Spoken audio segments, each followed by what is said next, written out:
Oh, there we go. Is it working? It's working.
My mic is muted. You all didn't even hear me say all that stuff.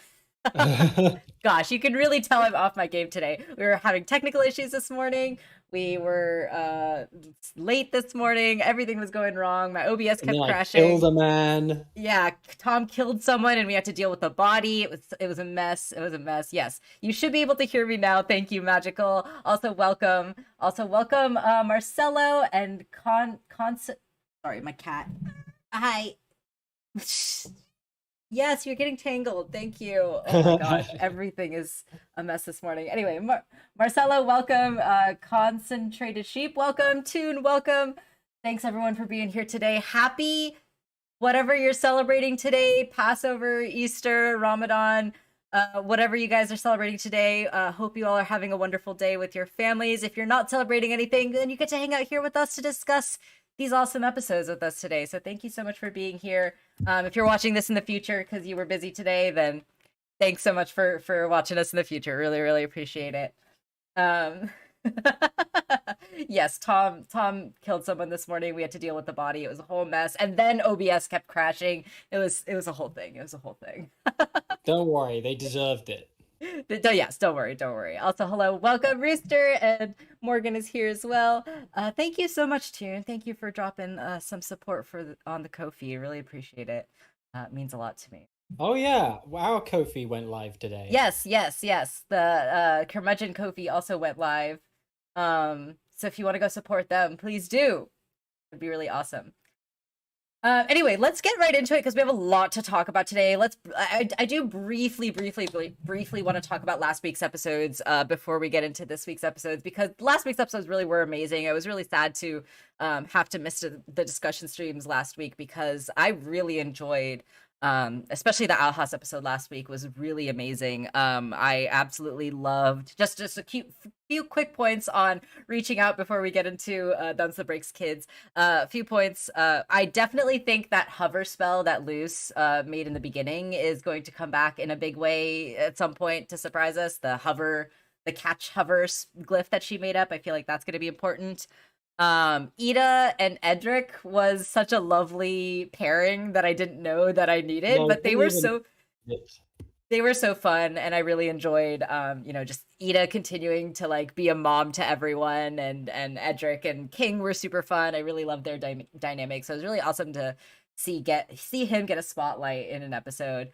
Amity and Luz, of course, are amazing as always. I absolutely adore them as a couple, as two characters. It was obviously really an emotional episode with Luz talking about her father. We finally got the confirmation about what happened with her father. So he is not going to probably be coming back in the story, which I'm very glad at. I know that some people were having some theories about is Luz's father on the Boiling Isles, and I'm really glad that that's not the direction that the show is going in. That would have been so trite. Yeah, exactly. And so like I I do like want to say I called it. you People did. doubted me.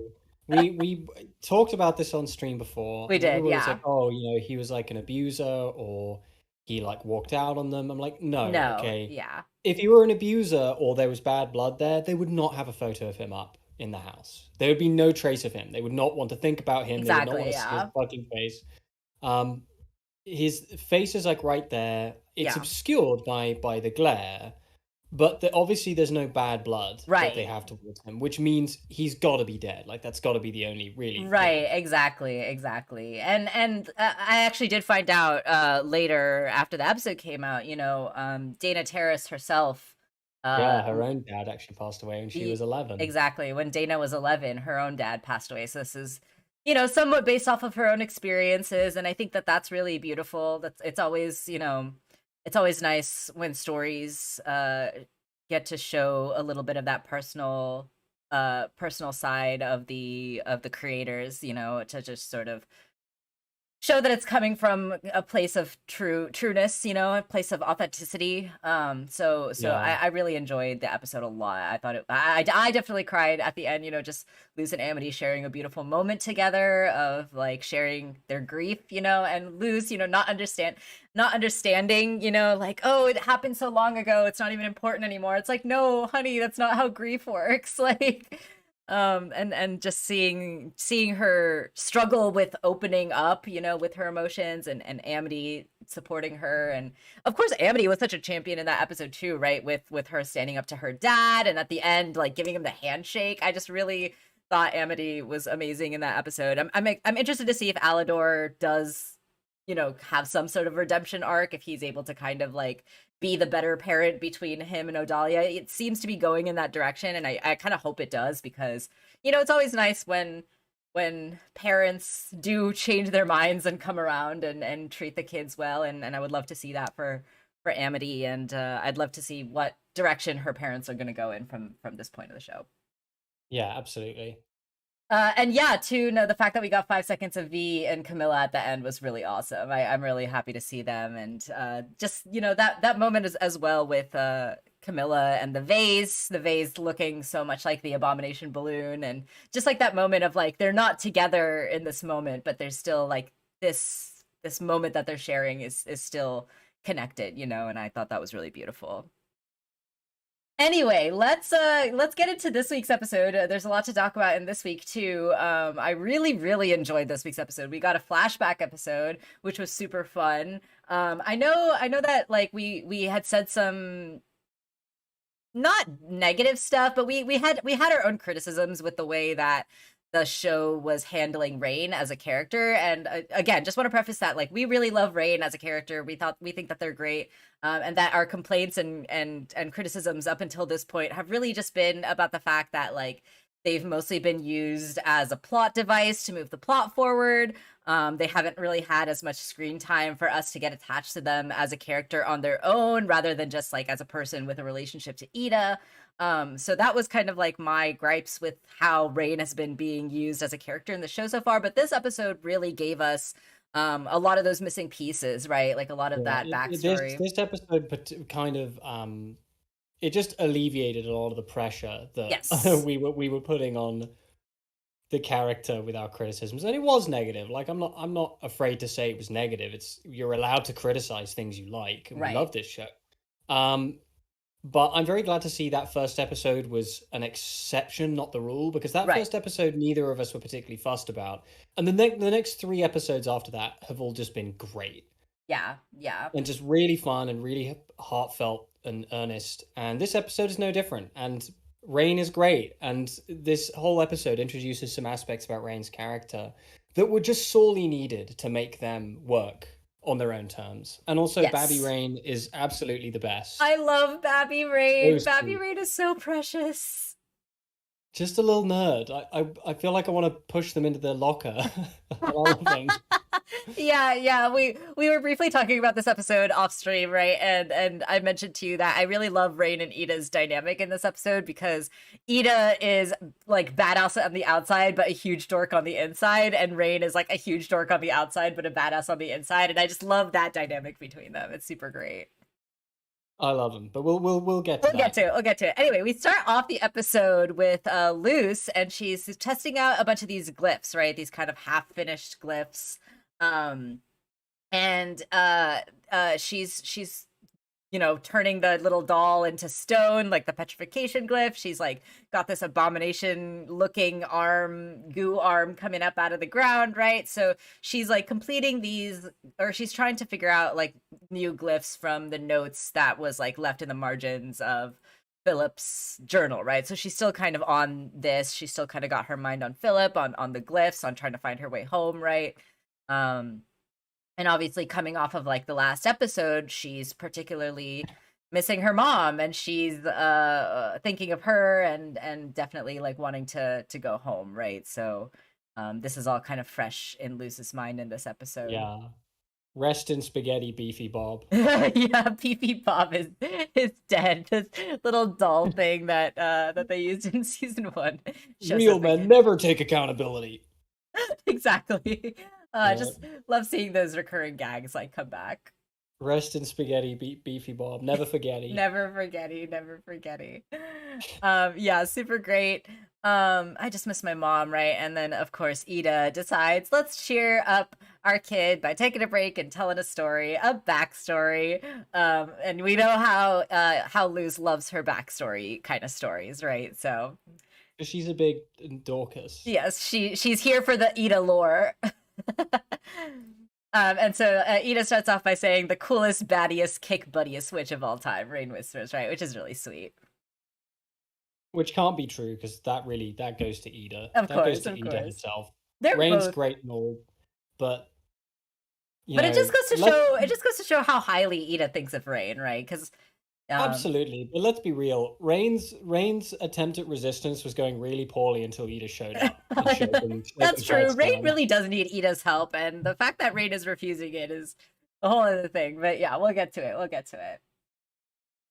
Okay, so we're in flashback mode, right? We start off with Lilith and Ida here, and they're adorable, right? They're doing these kind of flashcard quizzing each other, kicking this grudge ball along, which is really cute. Obviously we can see that they're really close, right? They're extremely good friends at this point in the story, and we are kind of starting to see the beginnings, right? The beginnings of the fray that will eventually form in their relationship. And so it's kind of heartbreaking to see this like beginning scene here, because they're so freaking adorable, right? And like they're so adorable, and Lilith like just struggling to get the answers right, whereas like Ida here is like, oh, are you talking about waning moon or waxing moon? And it's like this proportion if it's this, then it's this proportion if it's this, right? And she's like doing it super casually while she's got this like giant plant like growing out of her head, like lifting the Crunchby ball, and we can start to see She's a nerd. She is a huge nerd, right? She is a nerd. Doesn't want anybody to know, but she's a nerd. Exactly. And Lilith kind of her insecurities starting to show up, right? Where she's feeling inadequate, especially compared to Ida. And then we do know eventually what this leads Lilith down to, but it's interesting to see kind of the beginnings of it here, right? And it also like it explains to me how and why Ida was so quick to forgive Lilith, after she found out that it was Lilith that cursed her, because like they really were best friends. They really were like, and for Ida, like Lilith was her only friend, right? Like these two were the only people that were in each other's lives at this point. And so like the fact that they were so close and like they loved each other so much, like some people were Lilith haters for the longest time. Some people are still Lilith haters, and people are like, oh, she didn't deserve to be forgiven by Ida. And it's like, that's not how forgiveness works, right? Like Ida. And also, let's be clear about the fact that Lilith has been the victim of systemic abuse since she was a child. Exactly. Like she joined the coven as a child, and it has been that long. It's been like for almost 40 years Yeah, yeah. of, you know, we've had more of a glimpse into the way the inside of the Emperor's Coven works now that we've seen Hunter, and they talk a little bit about the stuff they had to do for the training. Yeah, yeah. Steve is regretting his life choices. Like, yeah, just Exactly, saying. exactly. What's really sad to me about this, and something I was thinking about, was like this rift obviously happens, and Rain comes up to pick up the slack for Hmm. Ida, and Ida then has that friend. Lilith has had no one for Exactly. that. Yeah. Lilith has had no one in that whole time. Lilith has lived the most like oppressed, lonely, traumatizing existence for her entire adult life. Yep. Yep. Just think about that for a moment. Yeah, I am a hard Lilith defender. I will not stand for Lilith slander anywhere here. This is a Lilith Neither of us will. Lilith loving household. It is. um yeah, really appreciate this ep, just getting right into it. This episode, the intro is shortened. Yeah, totally. Also wanted to bring up that Dana at one point said that she wanted to make a Young Ida spinoff. Dude, a Young Ida spinoff would be so fun. I would absolutely love that. Unless it was like Young Sheldon, and then No, it wouldn't no, be fun. It no, would be bad and terrible. no. But if it Dana was like doing that. it, I would trust her.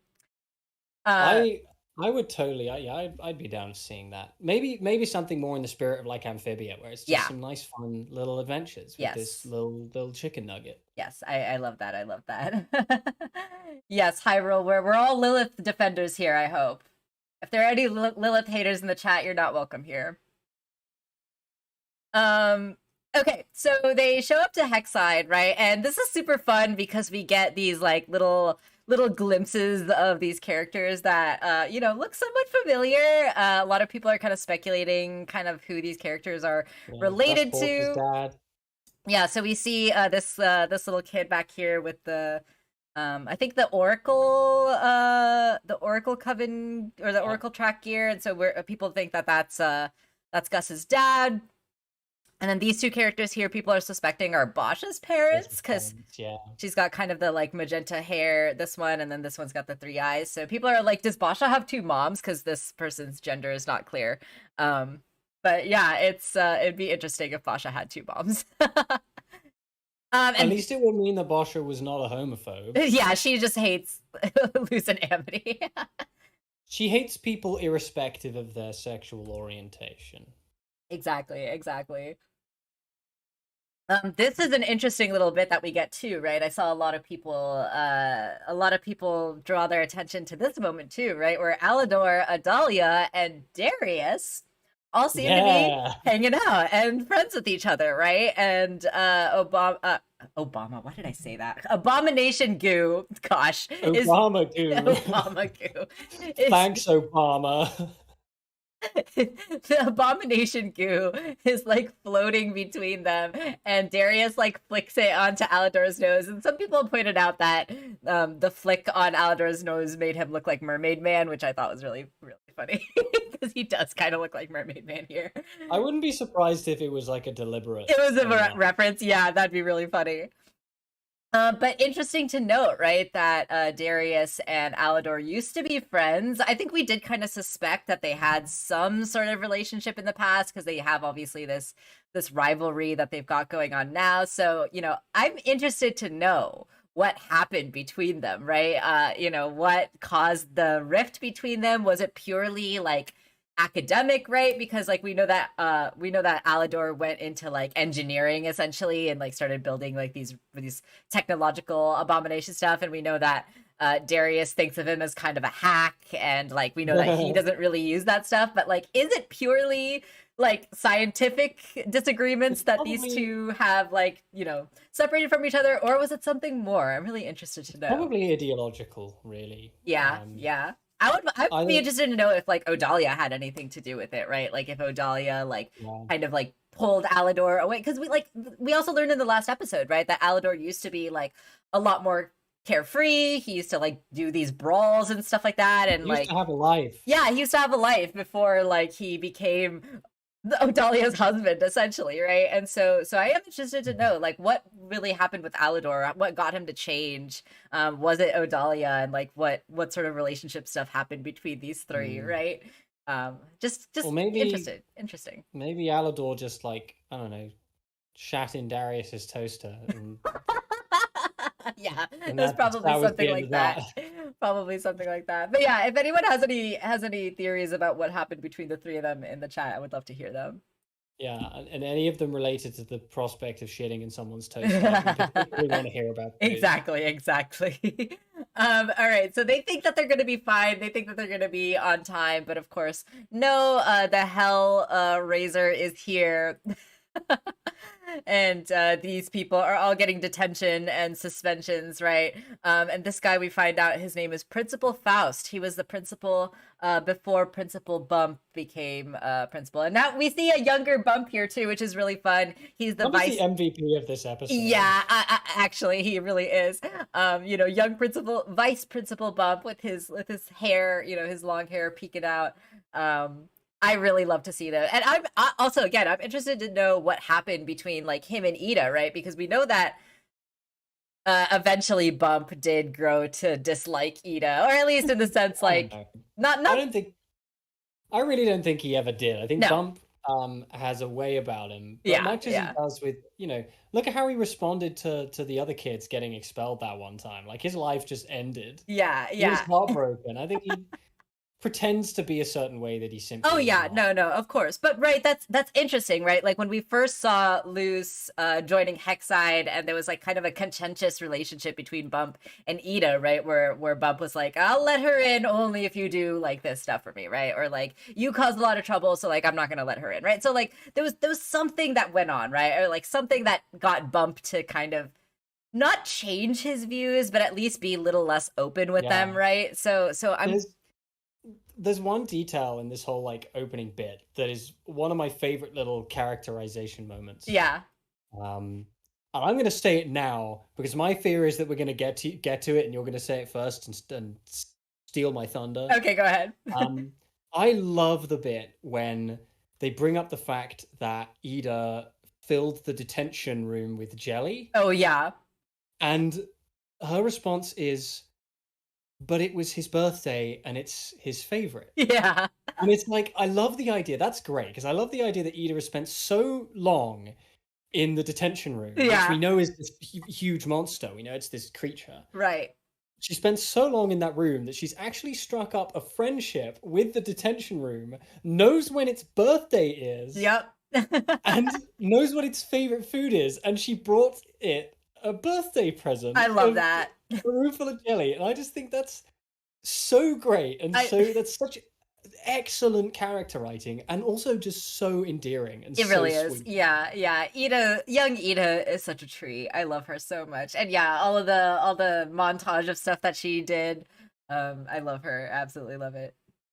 She did definitely kill the man. Yeah. Yeah, she took it too far. The way that it cuts to her hands just like covered in blood and dropping the knife and screaming, that was very, they never really gave us the context to that. But yeah. So Principal Faust is very much like a dictator in the halls of the school, right? He talks about like the squeakiness of the shoes not being right, is means for expulsion, which is pretty funny, right? And Bump says, none of them are beyond redemption. I would stake my career on it. We'll see how long that lasts. I like this little tidbit too, right? As Ida is trying to sneak back into the school without them getting in trouble, she opens the secret door, right? And we've seen this little hidden room in previous episodes before. This was the room that the delinquent kids were all hiding in, in the season 1 episode. So it's cool to see, right? Ida was it was hinted at that Ida was one of the ones that used the secret passageway. So it's cool to actually see it here in this episode. yeah, I hadn't even clocked that. Yeah, that's really cool. I like to think that she created it. Oh, that would be awesome. Yeah, actually. Kind of that reminds me, I hate to bring up the Wizard series, right? But it's The wearies, if you will. but like the Marauders like kind of figuring out the secret passageways and creating the map and stuff like that. It kind of reminds me of that. Yeah, except it's better than that. Except it's better, yeah. Because fuck that. Yeah. Yeah, one thing concentrated sheep that was interesting to me is that we, even though Ida is a potion, potion student in this episode, she is using like pretty much all kinds of magic, which, alludes to the fact that she will not join a coven later, right? But she uses plant magic, she uses illusion magic, she uses peacekeeping magic, like everything is kind of used here, which is really Do cool. we ever see her use potion magic in this entire Well, episode? I don't know, actually, maybe not in this episode, but we've seen her in I other don't. episodes. That's not my point. My point is this episode specifically, where she's Yeah. studying the potions track. Yeah, I don't think so, Um, actually. Obviously we know she's very good at potions. Like she's doing the quiz notes at the beginning. Right. She's obviously as an adult a very competent potion maker, but like as a student who's following the potions track, I don't think we see her use any potions in this entire episode. Yeah, I We think see her so. do just about everything, but we even see her do like abomination magic at one A point, where little she bit, yeah, manipulates that's true. someone else's abomination. That's interesting. That's interesting. Um, I just wanted to pause on this frame because this visual gag just got a good chuckle out of me. The fact that the principal is like in front and he's got his like portrait in the back, and the horns are like so long that they're in their own They get their separate. own portraits. Yeah. Exactly. I just thought that was funny. It was silly, and I enjoyed it a lot. Yeah, I feel like it is a. I want to believe this is a reference to Hot Fuzz. Yeah, I was gonna ask you, is Principal Faust a reference to anything? Because I feel Okay, like so the Principal Faust is a reference to a character from Hellraiser called Chatterer, I think. I'm okay. not super familiar with Hellraiser, but I know enough that I believe Faust is a reference to Chatterer, if that's what they call. They're a reference to a character from Hellraiser. Hmm. But also I do know that Dana Terrace is a fan of the Cornetto trilogy because she's posted Cornetto Mm, trilogy like gifs before in response to stuff, mm. including that specific moment with Timothy Dalton's character in Hot Fuzz, Mm. um, when he's got the portrait of himself, he's got the photo of his own face behind him, and he stands into the frame and he says something like, "Feel free to have a little spool through," and then he smiles, and you can hear like the blare of the horn in the background. That's I'm getting that same energy here with that like framed shot of him Yeah. sat there and the painting of him Yeah, yeah. behind him that looks exactly the same. So I feel like there's a little bit of Edgar Wright in there. I'm sure. I'm sure. Yeah. That's really cool. I loved this frame of Ida just like, doing her devilish cat face, her smarmy little her Yeah, smirk. She's like, I thought I there'd thought be there'd be more. more, and this is all of this is just a callback to the other episode where she Yep. said exactly the same thing to Bump. Yeah, yep, exactly, exactly. And also, like, I think Luz has made this exact face before. And yeah, there was a lot of actually Luz and Amity parallels, especially with Ida and Rain, but we'll get to that. But We'll there are get a to lot of that, interesting parallels, so as I like to call them, Lamity. yes, yes. That's definitely what the ship name is. Don't Google it. um so the principal is like, too bad you won't be able to try out for the Emperor's Coven when I expel you, right? And it's interesting to me that, Ida is, of course, distressed at the idea of being expelled, but it's interesting that the main reason that she's so upset about it is because she's going to be separated from her sister, right? She's going to be separated from Lilith. She doesn't care about what her parents are going to say. She doesn't care about, her education. She doesn't care about the Emperor's Coven. All she really cares about is being with Lilith, right? Which is heartbreaking, but also makes a lot of sense for Ida and where she is now, right? Yeah, it's in the spirit of the character. She's not all that diligent. She's clearly intelligent, but she's not a diligent student. Right, right. And she really doesn't like care about school all that much, right? And like we find out later she really doesn't care about joining the Emperor's Coven anyway either, right? The only real reason she wanted to do it was to be with her sister, and when she found out that Yeah. she couldn't do that, she was like not even interested anymore. So it makes a lot of sense to me. It was his birthday, he liked it. She said that. Yeah, you're right. That's some really just a little excellent tidbit of her character. It's just great character writing. It's a fantastic tiny line that has Yeah, so many implications to it that I yeah, just had to bring it up. yeah, yeah. Absolutely.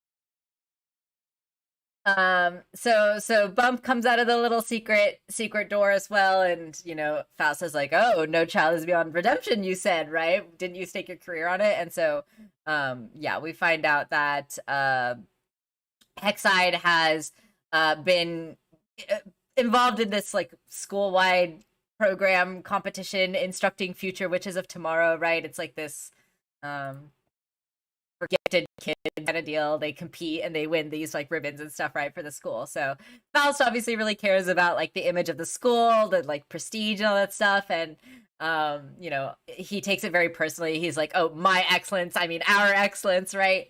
So this is obviously very important to him. But unfortunately, he did expel the most gifted student for chewing too loudly in the cafeteria, which is quite funny. "Disgusting monster," he says, and he does like this creepy neck thing. Yeah, he's just a creepy character. He's fun to watch. He's very funny in my opinion. I doubt we're gonna see more of him, but I'd be very happy to see Yeah, more. yeah. It'd be funny to see if he was like still around, right? Like in the present, and if he just like showed up, like, "Oh yeah, I'm retired, but I'm just like at the farmer's market today." Yeah, even as just like a background character. Yeah, exactly. Just as a reward for the observant viewers. Exactly. Sheep says that he might be a reference to the German legend of Faust. Oh yeah, that's actually, yeah. I was thinking that Faust sounded familiar, and I didn't remember where it was from. But yeah, that's a good point. Faust is a very, very popular name for demons. Okay, that makes So sense. I don't know if it's like I don't know if the name itself is a reference to that specifically. It has become absorbed by pop cultural osmosis as like an extremely. I mean, there's a comic book character called Faust. Yeah, It's just a really, really popular demon name. yeah. And we know that Dana likes to name her stuff after popular demons and things like that, right? So it makes sense. All right, so everyone is standing in line to register. I also think like we've seen some of these background characters and stuff before too. Like I think that this eyeball character might have been the one in the conformatorium in the first episode, the one that eats his eyes, if I'm not mistaken. Yeah, Uh, and he's got hair, he's got hair. Yeah, exactly.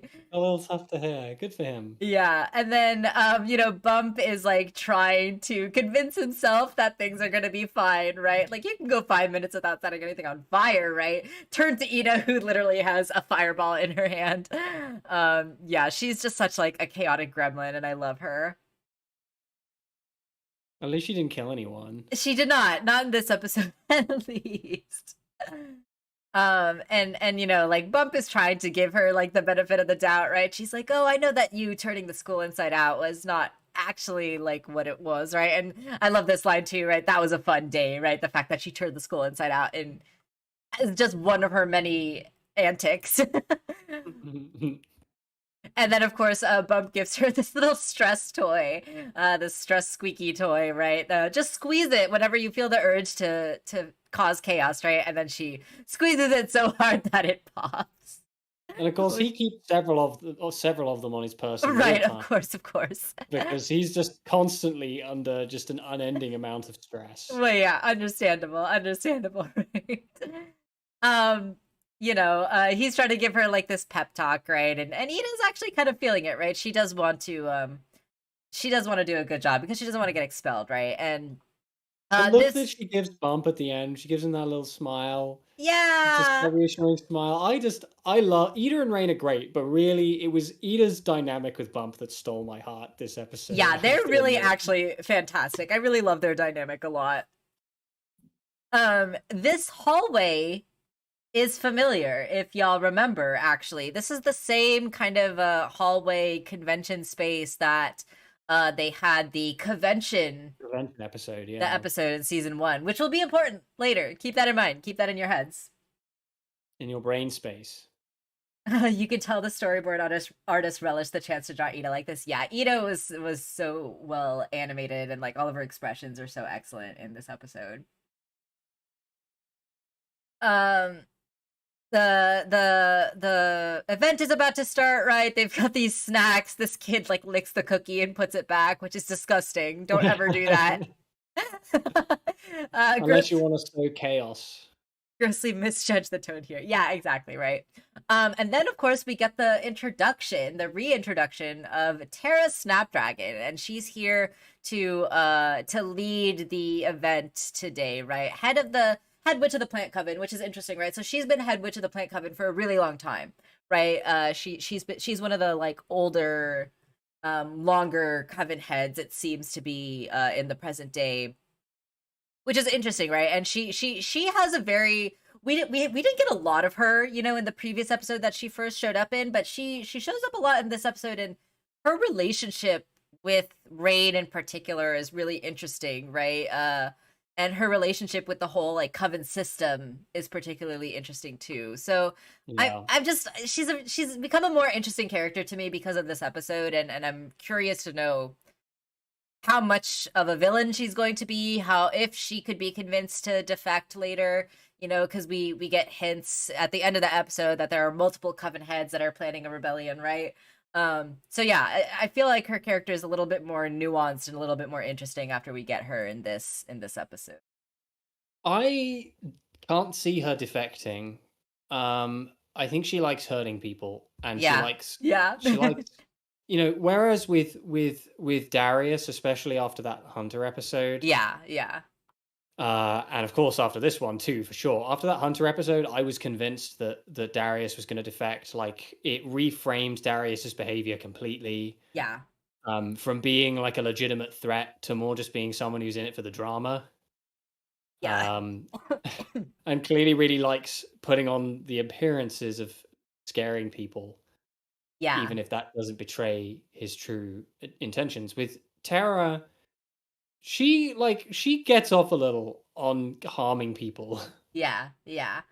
Yeah, right. She says, "Welcome to Heck." She renames the program to Heck, which is quite funny. I wonder if the original thing for it was Hell, but they couldn't get it past the They prison probably could get sentence. away with that. Yeah. But it's obviously supposed to be like a welcome to hell, right?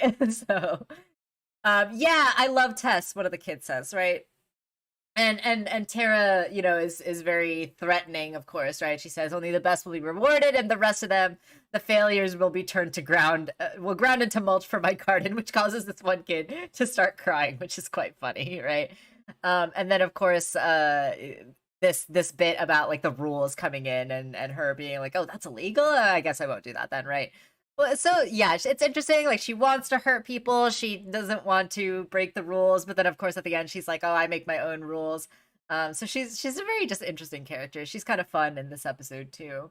And yeah, totally too. And waiting for the inevitable Willow Terra battle, like that awesome plant showdown, that would be really awesome. Also known as a plowdown. Flow down. Oh jeez. All right. I just love Bump and Ida like in this episode so much. Like, Ida looking so unsure, and Bump like trying to give her this unsure but encouraging thumbs up, right? And then of course Ida gives Bump the thumbs up later in the episode too. So yeah, these two are just very, very fun. I really enjoyed them a lot. This this trust guy with a freaking rainbow on his shirt, obviously like this hippie kind of guy, right? I Peace wonder if and he was meant love. to be like a sort of like a bit of an homage to the guy in what is his name, the school counselor in the Amazing World of Gumball, Mm, because he has mm. the same like voice and the little rainbow, and just it. Yeah, those are my two cents. Yeah, yeah, definitely. Also, I want to read Hyrule's comment here. Given how old she is and the fact that she was a coven head even back then, Tara was probably one of Belos's first supporters. Yeah, so probably Tara is one of the more loyal to Belos characters. I think that's fair to say. She's like Joseph Goebbels. So they introduce this idea of like trust, right? So it's like, trust your fellow coven mates, trust the coven system, right? Like, don't question it, right? It's all totally good. So it's interesting that this sort of like idea is very hammered home, right, from this point. And we also know that the coven system hasn't really been in place that long at this point in the story too, right? We know that by the time Luce is at the Boiling Isles, it's only been there for 50 years. So at this point, it's probably only been there for like 10 to 15 years, I want to say, right? Like, probably not more than that. So it's relatively new, which is interesting, right? And um, this idea of like trust the coven system is kind of a bit important part, right? This part cracked me the hell up, where Ida does the trust fall with like the jelly monster, and as she falls through, she becomes a skeleton, and the kid is like, "Not again!" Like, See, oh now this man, kid definitely has killed has someone. Not absolutely killed someone. intentionally, not on purpose, but they have. Yeah, yeah, absolutely, 100%. And then of course Ida is faking it, right? She uses the illusion trick. And she's like, "I'm here all night, folks," and not amusing the people around her though, and uh she's getting worried, right? She knows that she has to get the ribbon. What I really enjoy about this episode too is Ida never holds back who she is, and Rain never tries to make Ida anything that she's not, right? Like even though Rain is like, "I'm gonna help you win a ribbon," she's never like, "Oh no, you need to tone this down. Oh no, you can't be like this, you can't act like this," right? Like Rain very much like compliments Ida as Ida Yeah. already is, Yeah. which I think is really lovely. Rain just kind of adds their own little embellishments. Yes, yes. To sort of just tie the bow into a nice neat knot. Yeah, yeah. So this is interesting, right? So first of all, I want to point out this location is familiar, right? This is the same hallway kind of area space that the scene between Luce and Amity took place in the convention episode, you know, when they had their first kind of real like heart to heart moment with each other, which I thought was a great parallel. And then we get this kind of reveal, right? This hint, this big hint that we get that will obviously come into play by the end of the episode. But we see Ida drinking her, you know, off-brand, cheap store-bought Kool-Aid drink or whatever, and it's disgusting. And then Rain shows up, right? And they always give us the off-brand junk, which is funny. Let me try something, right? And then Rain whistles into the cup and encourages Ida to try it. Is like, "Don't worry, I didn't spit in it," which is funny, right? But then Ida takes a sip and it ends up tasting amazing, right? And Rain kind of uses this point to be like, "See, bard magic is cool. It can be like really useful and creative in these ways, right?" And Ida, of course, is just like amused by this, right? Like obviously Ida is not the one to like judge a book by its cover, right? And so like when she sees bard magic and sees this like use of it, she's actually like, "Oh, this is really cool," right? And she kind of has this connection with Rain right away, which I really loved. I'm It's curious. great. There's Yeah, a couple of things I love about this. First of all, obviously, the way this is brought back into the fold later on at the end of the episode is right, so clever because right. this detail is so innocuous and you kind Yeah, of don't think much of it. yeah, But like also, yeah, go ahead. like, it raises a lot of questions about the breadth of bard magic, right? Because we've only Mhm. seen bard magic used with instruments, but now we know it doesn't have to be like you don't even need an instrument. You can make a Exactly. sound or not make a sound at all because we see later on when Rain uses the same trick to manipulate the properties of another drink. Hint, hint. Uh, they don't make a sound; they just blow on it. No, I think they do Like, whistle a little bit. do they whistle like? I But think they then do. there's like it's really quiet at least. It is very quiet, yeah. So the fact that they only need to make a little bit of sound. Or even, the prospect of whistling in a frequency that can't be heard. That's Right. possible. Yeah, it's That's just the possible. sound waves, right? Yeah, exactly. The fact that Terra Snapdragon is so old means that her capacity for hearing high register frequencies will be much, much lower. Yeah, yeah. Um, And like you said exactly, hmm, like the fact that they dropped this hint here in this way, like obviously this moment is supposed to be like how Ida and Rain met, right? Like that's kind of what we're thinking in our heads. I'm curious to know if anyone in the chat or anyone at all really, if you're watching this in the future, please leave a comment down below. But like, I'm curious to know if anyone made the connection right away. Like, I'm curious to know if anyone saw Rain in this scene doing this and immediately thought, "Oh my god, they're doing that with the potion." Because I definitely didn't. I didn't think of that at all until the end of the episode. yeah, And I didn't either. and It's hidden. the Owl House is so good at like putting the most obvious stuff hidden right in front of your face, right? You know, like it's right there, and like I didn't think of it, and they did this, you know, again with the hunter episode, the hunting palisman episode, where I thought the whole time, you know, the palisman was going to go to lose, and then it was so obvious by the end that it was like going to go to hunter. And so I just love this show and the way that they are so good at like hiding these like crucial details like right in front of us that we like still don't see them. And then it's still always like surprising and really like satisfying when they kind of come back in these ways at the end, which is really awesome. Yeah, no one in the chat saw it coming, right? No one saw that coming, which is awesome. But I kind of I look forward to seeing other forms of bard magic. I want to see Rain whipping out a tiny like penny whistle out Yeah, of their right? sock or something, like a holster they have in their sock, and just whipping out a little penny whistle and fighting with that. I'd love to see that. That would be loads of fun. Yeah, yeah, absolutely.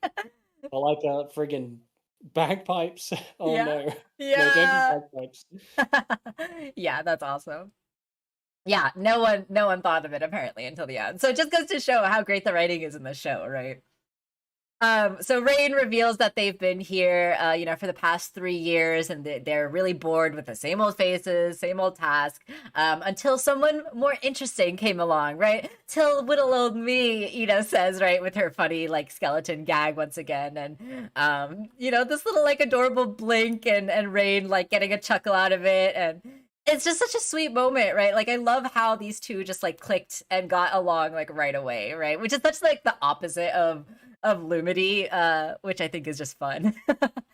That did give me some flashbacks to Gideon, which I rather would not have thought about in that moment. Yeah. But such is life. Yeah. I love Rain's little like scheming face here as well with their thumb and finger on their chin. I think Luz made this face at one point too, right? So again, with the parallels, it's just really good. And then Ida, of course, saying like, "All right, cool, I'll stick with you and get the ribbon." And then they shake hands and they're friends, right? I just really love their introduction to each other. It's really sweet. They're fun. They're fun and cute, and we like them. Yes, yes.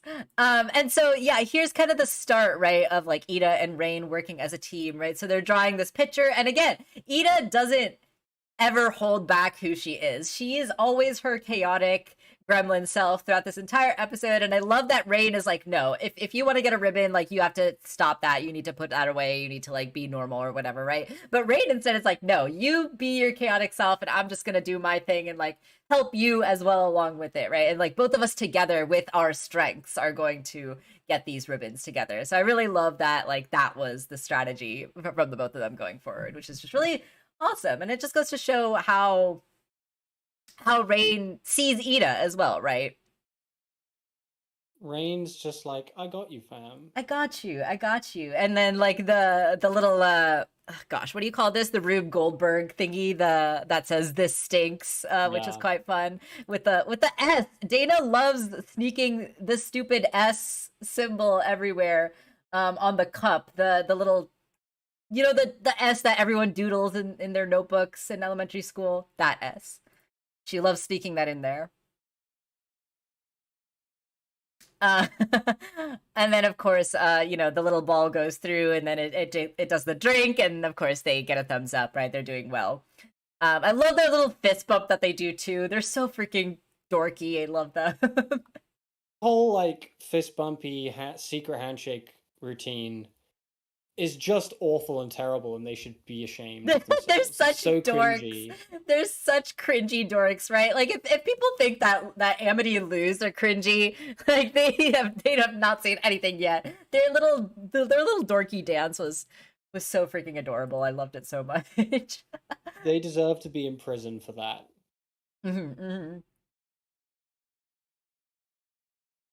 Oh yeah, the barred red outfit, totally tuned. I'm such a fan of that on Rain. Rain is also a freaking athlete, as we see here, right? Ida tries to do the grudge bee throw, the same one that she did with Lilith right at the beginning of the episode, and Lilith caught the ball and was like, we don't have time for this, but Rain here, right, is catching the ball and like throwing it right back at Ida, and then we see Ida do the little blush as she catches it, which is super adorable. So it's like, ooh, actually seeing the skills, I see. It's cool. And then she does actually acknowledge, right? Like, why do you come here? Because you're not like the other ones. You're actually cool, right? Yeah. And then Rain Rain is cool. Can we just acknowledge that for a second? Like, Rain is cool as hell. exactly. Rain, like I said earlier, right? Dork on the outside, but a total badass on the inside. And I'm going to be talking about that a little more Yeah, later. I yeah. made a comment about Rain when we were talking about this episode behind the scenes that I will reiterate Okay, and which great. I stand by. Great. Looking forward to it. So we find out that Rain, right, of course, is only at the school that they're at because of a scholarship, right? And the only way that they get the scholarship is getting these ribbons, right? Ida says that she made a deal with the devil and that to prevent getting expelled, she has to win a ribbon, right? And I like this little exchange between Rain and Ida here, where Rain's like a chance at redemption, and it's like, nah, I think I'm just being used to embarrass our vice principal, right? Poor Um, Bum. yeah, poor Bump. There's this little awkward moment with Bump, right, where he thinks he's like gonna get a high five from this person, but then it's not for him, right? And then he puts his hand behind his head. We've all been there, Bump. We've all been there. I don't know if you've ever had that moment, right, where you think someone's waving to you and you try to wave back, but then they're waving to someone behind you, and you just have to casually pretend that you were just trying to scratch your head and you weren't waving. It's not embarrassing at all, right? I I have never had that happen because I don't wave at people. I don't wave at people. And like I always just I if I don't recognize someone, I'm not going to wave at them. Why would I do that? uh, I barely talk to the people I do know. fair enough. Obviously, you're not gonna do what Bump did then. No, but I do recognize that's a very common lived experience and thought it was very cute. Bump was really the MVP of this episode for Yeah, me. yeah. Bump is just super adorable, and every bit we learn more about Bump as the series goes on, I love him more and more. I want to see more of him. When are they going to do a standalone Bump series? Yes, do the spin-off Bump series. I would love that. So Ida reveals, right, the fact that she really doesn't want to get expelled because she doesn't want to be separated from her sister. She's kind of my only friend. It would be a bummer if that got taken away, right? And then they're so cute, these little nuggets like sitting next to each other. Like I know a lot of people kind of also drew this moment to compare it to Lumity as well. You know, in the not the last episode, but the one the week before that. You know, when they were sitting outside the bookshop together and they were looking kind of bummed out. They were just sitting in a similar way, very cute. And they're nuggets, and I love them.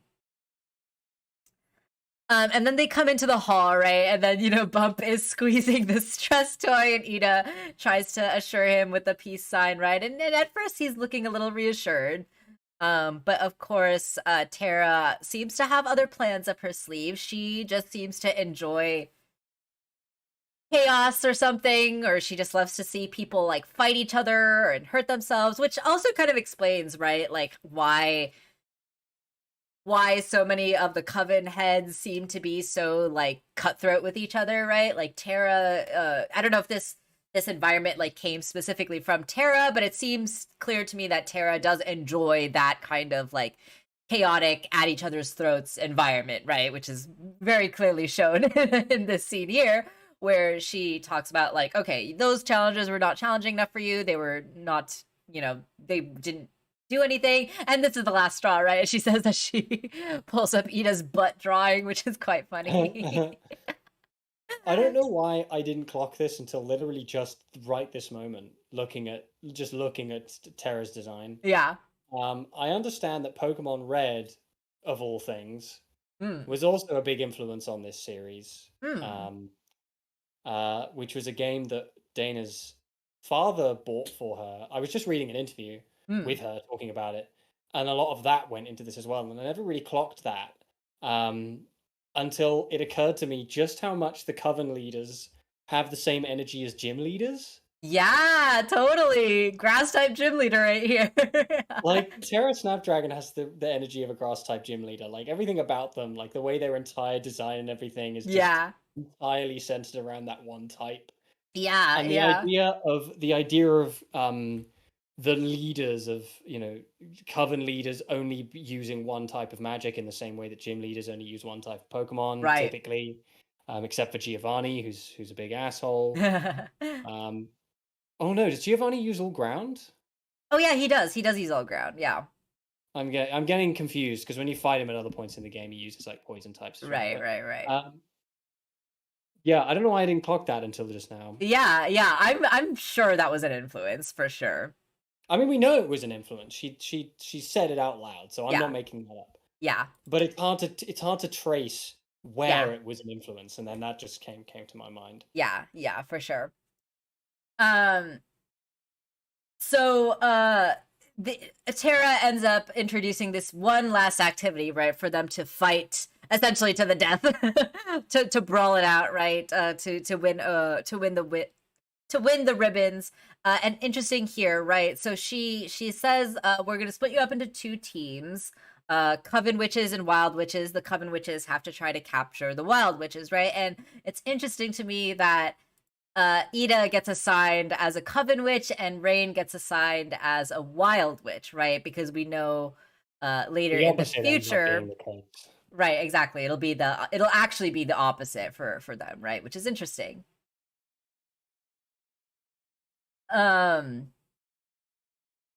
Yeah, so you'll have 20 minutes to capture everyone, right? And this is like some Hunger Games BS right here. It's like, all right, kids, fight. And it's clear that she just likes to see this kind of like conflict, right? Like she likes to see conflict. She just likes to watch the world burn. Yeah. We're in heck, people. Let's have some fun, she says. You have to admire that kind of passion. Yeah, totally. You got to admire it. Yeah, absolutely. And so it's interesting, right? Like as soon as she says go, pretty much everyone starts fighting each other, except Ida and Rain don't want to fight each other, right? Like it's clear that the look that they give each other, they really don't want to attack each other, right? So Rain ends up kind of disappearing. Ida's kind of fighting her way through the maze. And then yeah, she's like climbing the abomination goo, trying to like get around, right? And she's like trying to escape the wild witches, and she's like, yeah, she like looks to Bump for like this moment of like, what the hell, man? And he's just kind of like, I don't know. Every little interaction between Ida and Bump was a joy to me. And Bump tries, he tries to take the diplomatic route. Yeah, exactly. So the Coven kids, come up to Ida and it's like, wait, she's one of us. We have a plan to catch them, right? They're starting to like work together. And Ida is like, no, I don't want to do this, right? Like, this is crazy. And then they're like, don't you want a ribbon though, right? And this kid is like, if my parents said if I don't come home with a ribbon, I better not come home at all, right? And then he has this line, which is quite funny, which he's like, they're just watching out for my best interests, right? And it's just so funny to me because like this is such an attitude that parents have, right? Like parents like are often so hard on kids about like, oh, you need to do well in school, oh, you need to do all these extracurriculars, oh, you have to like do all this stuff, right? And it's like such a hard thing for a kid to handle, like all that pressure, but of course like it often gets justified with like, oh, we just have your best interests, right? But like it's clear, right? Like that line paired with like the visual gag of like the kid getting like dragged behind him being like, oh, they just have my best interests in heart, right? Like, yes, this is clearly the best interest for you, right? I just thought it was funny. So this kid is like, yeah, there's this kid that is really good and they've been here for years. It's like, yeah, that's Rain, right? And just a shout out here that these kids are using they them pronouns for Rain, and it's like it's never a question, it's never tripped over, it's never incorrect. And like I just shout out to the Owl House for, just creating a world where they them pronouns are totally normal and transphobia and homophobia just doesn't exist. It's so refreshing to see. I just really love it. Yeah, you've got no character pops up to be like, I understand that they use they them pronouns, but what gender were they originally? Right. And there's no one going like, oh, that Rain kid, like he's like, I mean, they're like there's none of that. They just use they and it's great. If we take them out, the rest should be a breeze, right? So they decide to target Rain specifically because they know that Rain is the most talented witch on the wild team, right? The wild witches are getting rounded up by the other ones. Oh, I also did want to point out, because I don't think I mentioned this one. But I think that these two wild witch kids back here are supposed to be Willow's dads, if I'm not mistaken. I clocked one of them as being one of Willow's dads. At least one of them is, yeah. I didn't clock the other. Yeah, yeah. But the other, you can forgive me for that because the other is an adult, is bald, and has a big old beard. Yeah, yeah. Which no kid has a big old beard. Yeah, so I don't know if both of them are supposed to be Willow's dads, but both of them, but one of them looks very familiar to Willow's dads. So Bump does actually show up, right? He is trying to get things right. He is trying to what I love about Bump is he always does have like the best interests of the students as his priority, which is very consistent with him, which I absolutely love, right? And so it's like, oh, I'm sure it was an honest mistake that you broke all these guidelines and rules and whatever, right? And then Tara just ends up ripping apart the book and is like, oh, I make my own rules, right? He's a bint. He is. And then Rain ends up being the last one left. That must be the bard. We'll surprise them, right? But of course Ida really doesn't want to be involved in this plan. Ida doesn't actually want to fight. Bard magic is awesome, right? Rain just has to whistle and this mushroom kid got thrown across the room. Rain is super badass, okay? Don't mess with Rain. That mushroom kid is dead. That mushroom kid is 100% dead. Rain killed that child. Oh my gosh, yeah. And then just as we think that Rain is going to get cornered by these two, Ida ends up tossing them off to the side, right? And at first, Tara thinks that this is because Ida wants a one-on-one showdown, and so she's like, let's give them plenty of room to duke it out, right? So she gets rid of the maze and everything, and she kind of really is encouraging this one-on-one brawl, right? Everyone around is chanting, fight, fight, fight. Bump is there squeezing his little stress toys. Ida and Rain look to each other, and then they have this determined look at first, right? Where their eyes narrow in and then they're charging at each other with their fists up. And at first we think that they're gonna fight each other.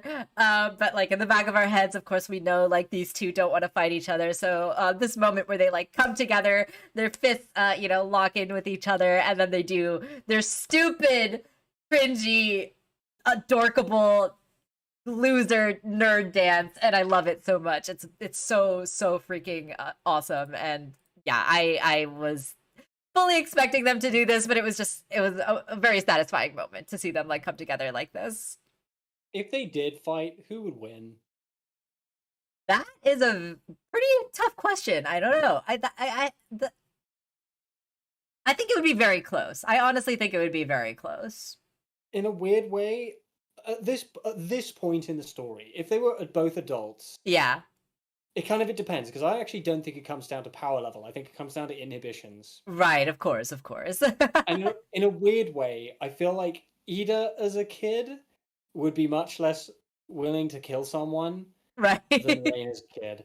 I have this feeling like Rain has this little part of them that's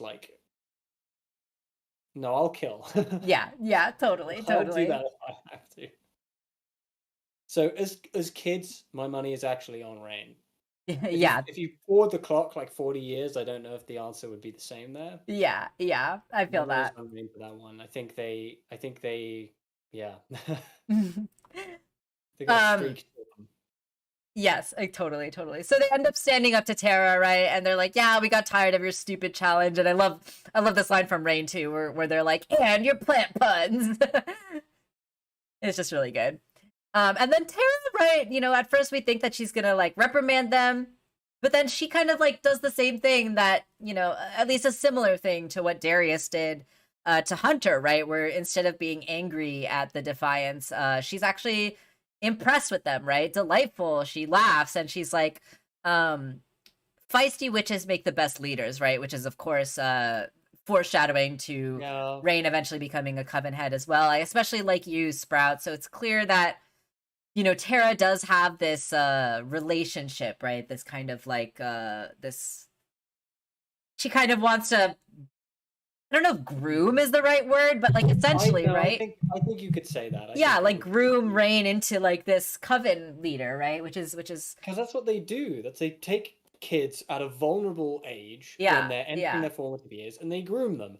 Another point for why I can't abide the Lilith haters who don't acknowledge that fact. 100%, Um, 100%. but I just um I want to draw a distinction there because you mentioned you compare that to Darius. There's a big difference Of between the course. Darius bit Yes. and this bit, which is that like Darius is motivated by what's best for Hunter and really Yes. just wants Hunter to get out of the house and have a good time and be a normal kid. Yes. And it's like, hey, here's a phone. Like, make some friends for God's sake. Yeah, yeah. And I'm proud of you for doing that. And Terra, it's all like, yes, I can use you. You're Exactly, going to be a exactly. coven leader when you're older. It's like there's a big world of difference there. Yeah, no, absolutely. But I think it's deliberate that they're similar, but that there is that crucial difference between the two, right? It's a parallel, but I don't know if similar is the word I'd use. But it's a Yeah, yeah. deliberate parallel for Right, certain. right, right. That's kind of what I was trying to get at for sure. Um Yeah. So she tries to say like I can't reward disobedience. So everyone is poisoned, and then of course she's stopped by that. She's like, oh, that's illegal too. Okay, never mind then. Just no one gets a ribbon this year, right? Um, and everyone's mad at them. Everyone's like, I hope this was worth it. And Rain at first is like, actually, and then we find out like later in the episode, right? They did not even want to go to the school that they wanted to, you know, get the scholarship for and everything. So it ends up working out for Rain. But I love this moment again. Bump and Ida, their relationship. I'm really interested to. I really want to see more of them in the past. Like I just want to see their falling out as well too. Like I really just enjoy their relationship a lot. With Bump coming here saying like I'm so proud of you, but also I think we're toast, right? Um, my career is over. You'll be expelled. But like I like though that that's not the priority for Bump though, right? Like again, his priority is still the well-being, right? And so he's still proud of Ida for standing up for what was right, even though it's gonna like cost them all these things. So I love Bump. I'll keep saying it. I really enjoy him. And I love this line. Yeah, he's 10 out of 10. I love this line he says too, right? Like you'll probably end up selling garbage at the night market. Like, oh my gosh, the foreshadowing. It's really funny. To respond to Hyrule's comment about cursing her sister to win a duel, no one is saying that what she did wasn't wrong. Right. No one is saying what she did wasn't wrong. She was still a child, and she did not have a full scope of what that curse was going to do. It was a Right. stupid, horrible thing that she did as a young child. Yeah. Right? Yeah, absolutely. Who was Absolutely. not fully aware of the implications of her actions. And that's really important, right? Yeah. Because it's not a question of whether or not what she did was right or wrong. Like, we know what she did was wrong. It's a question of whether or not she's worthy of redemption. And the answer is obviously yes. I Right. simply cannot get behind the blatant lack of empathy people have for somebody who did something wrong and bad as a child. Yes. And who was subsequently groomed and abused for her entire teen years and adult life. Like, I simply cannot get behind the people who have absolutely no wiggle room in their human empathy to understand why a character like that is deserving of a redemption. Like, I just can't. Yeah. I'm sorry. We're never going to see eye to eye on that. I'm sorry, Hyrule. Yeah. I'm totally on the same page as you, Tom. You know, like we can acknowledge what Lilith did as being wrong while also understanding the motivations behind it, while also understanding that, you know, she recognizes that she did wrong, right? And like, yeah, I don't know. We can have another discussion about Lilith maybe another day, because like there's a lot that we could say about Lilith. You've heard us talk about Lilith a lot. But yeah, I think for today we probably won't have the time to get too deep into it. But I'll yes, be making a video about it eventually. yeah, that would be great. That would actually be an amazing video. Yeah, Hyrule, I'm gonna have to disagree with you on that one. I don't think that's true either, especially when we see the effects of it post season 1. Yeah. But yeah, this is stuff that I want to unpack in a video. Yeah, well, we'll definitely get into it deeper in another time and place. I think a video actually would be a great idea, Tom. I'm excited for that. And then we cut back to Hexside, right? And we are in the cafeteria. Again, Darius and Alador and Odalia are all hanging out with each other, you know, like at the table. So something going on there. Just interesting. Ida really doesn't have anywhere to sit, right? Like she's looking around and she's like doesn't have anyone. She really doesn't belong anywhere. Until she of course finds Lilith, right? And Lilith is sitting here. And I like how at this point, you know, her hair is like getting messy. She's like kind of becoming a little bit more unhinged at this point, right? Like we can see the stress and the self what's the word I'm looking for? Like the I don't know what word I'm looking for, right? But we see like her own like confidence, her own self doubt, right, starting to kind of poke up here. And like just as in like you know the fact too that Ida like she went on this whole adventure, right? Like she went on this whole quest essentially to save herself from being expelled so that she could be with Lilith. And like as soon as she comes back and she's like ready to tell Lilith about like her time, it's really heartbreaking to kind of see Lilith be like, oh shoot, I gotta go, right? Like all of this was to be with Lilith, and then as soon as she's coming back to tell Lilith about it, like Lilith has to go, which is just it's heartbreaking, right? And of course Ida wants to be supportive and she says like go but don't be late, but then as soon as Lilith is gone, you know, we see Ida's face fall because she's sad to see her sister be away from her, right? And she did all this for Lilith, and now Lilith is like distancing herself, and that's really hard to see. Yeah, the beginning of the end. Exactly. Of that relationship. But then, you know, step in Rain, right? Rain comes by, and of course they've got the apple blood, and decides to trade the drink, which is really, really sweet. And of course, Rain surprises Ida, right? Like, what are you doing here? Your scholarship, and then Rain explains, right? Like, don't worry, I wanted to transfer anyway. We hated it on the knee, hated that school, whatever, right? So, they end up becoming friends, and then the moment where they're trading drinks is really sweet, and Rain saying like, you know, tell me about Hexside, and you know, Ida saying like, oh, I'll tell you all the secrets, and now I can get away with anything I want, and you know, Ida has this line here like, apple bud, I've never had this before, it's really good, right? So I thus began a crippling lifelong alcohol addiction.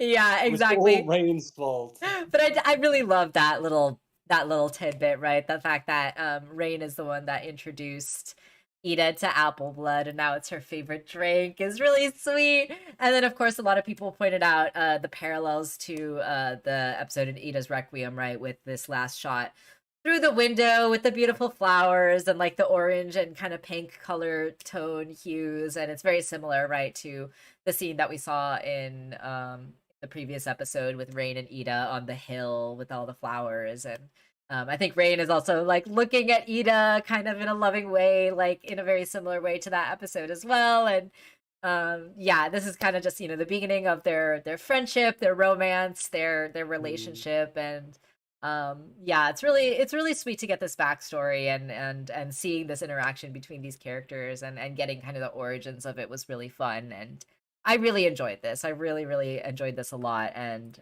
I'm just happy that we got this backstory, right? Because I think that we really needed this from Rain, since we've seen so little of them. This episode, they have a tendency to just like throw an episode in that just fixes all the problems I have with a particular character. Right.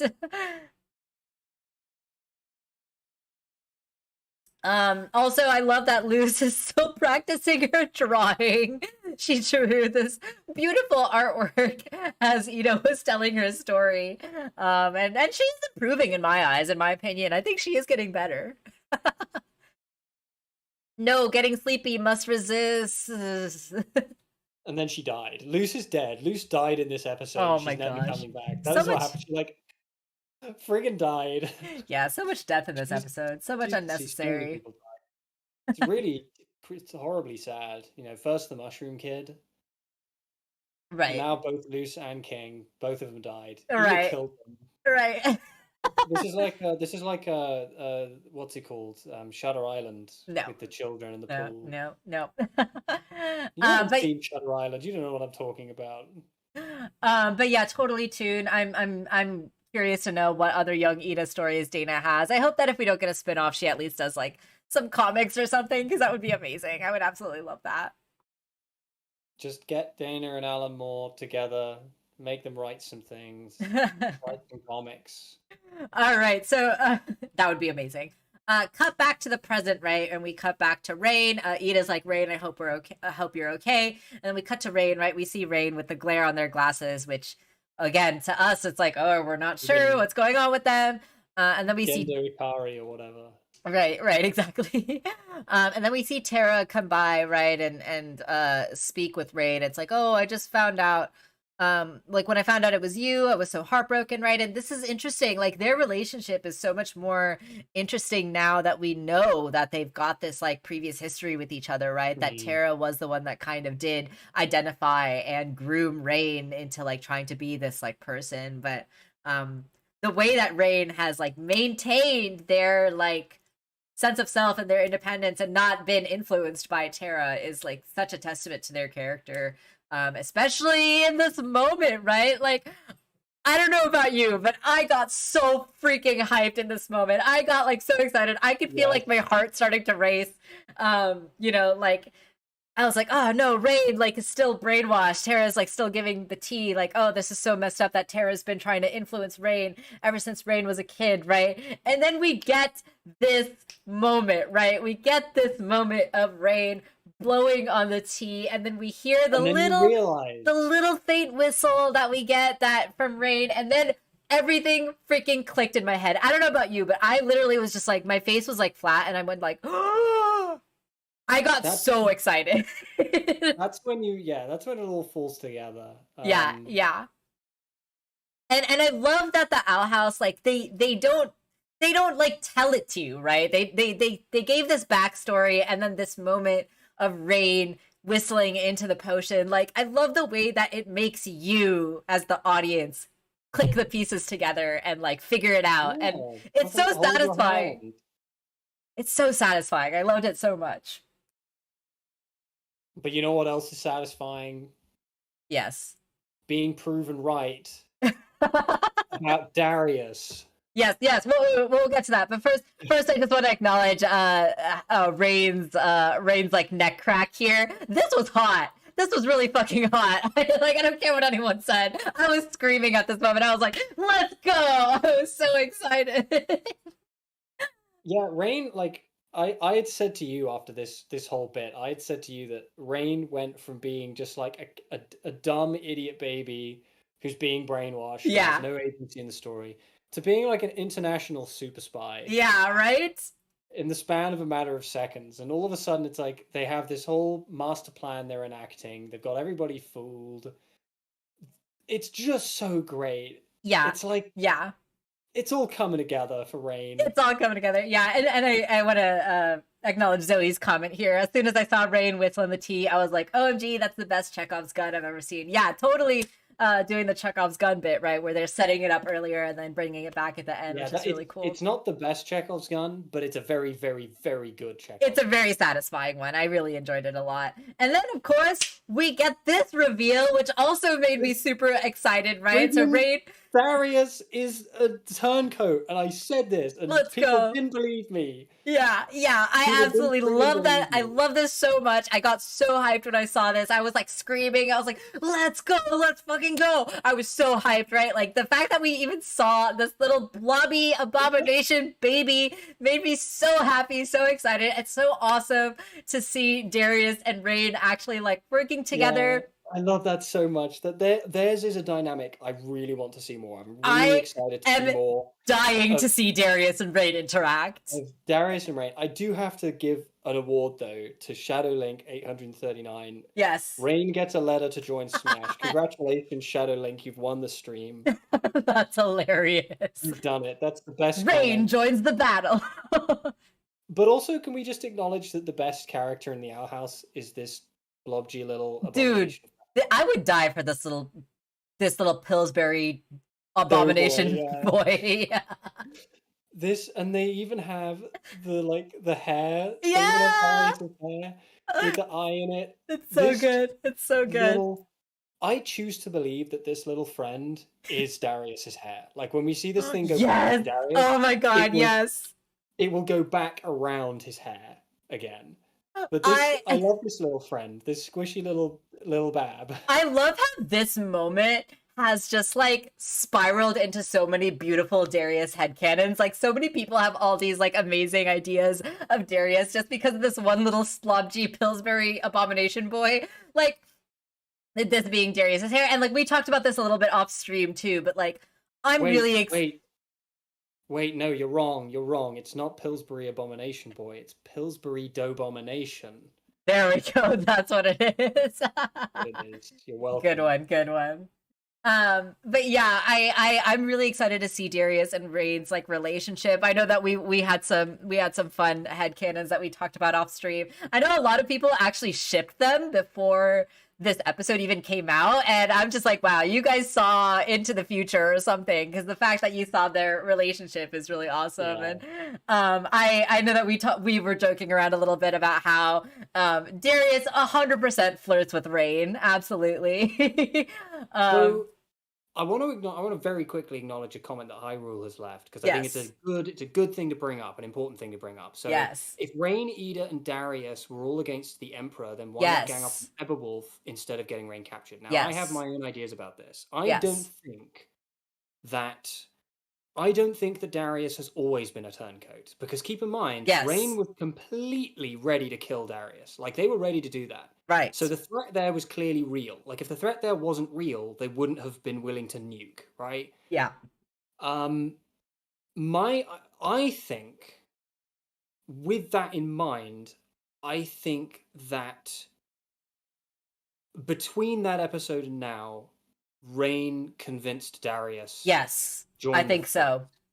Now, Eberwolf, the theories are that Eberwolf is also a turncoat at this point. I've seen some people pointing out some stuff from some footage we got in the early promo with a character who has there are two characters, one short and one tall, both hooded. Right.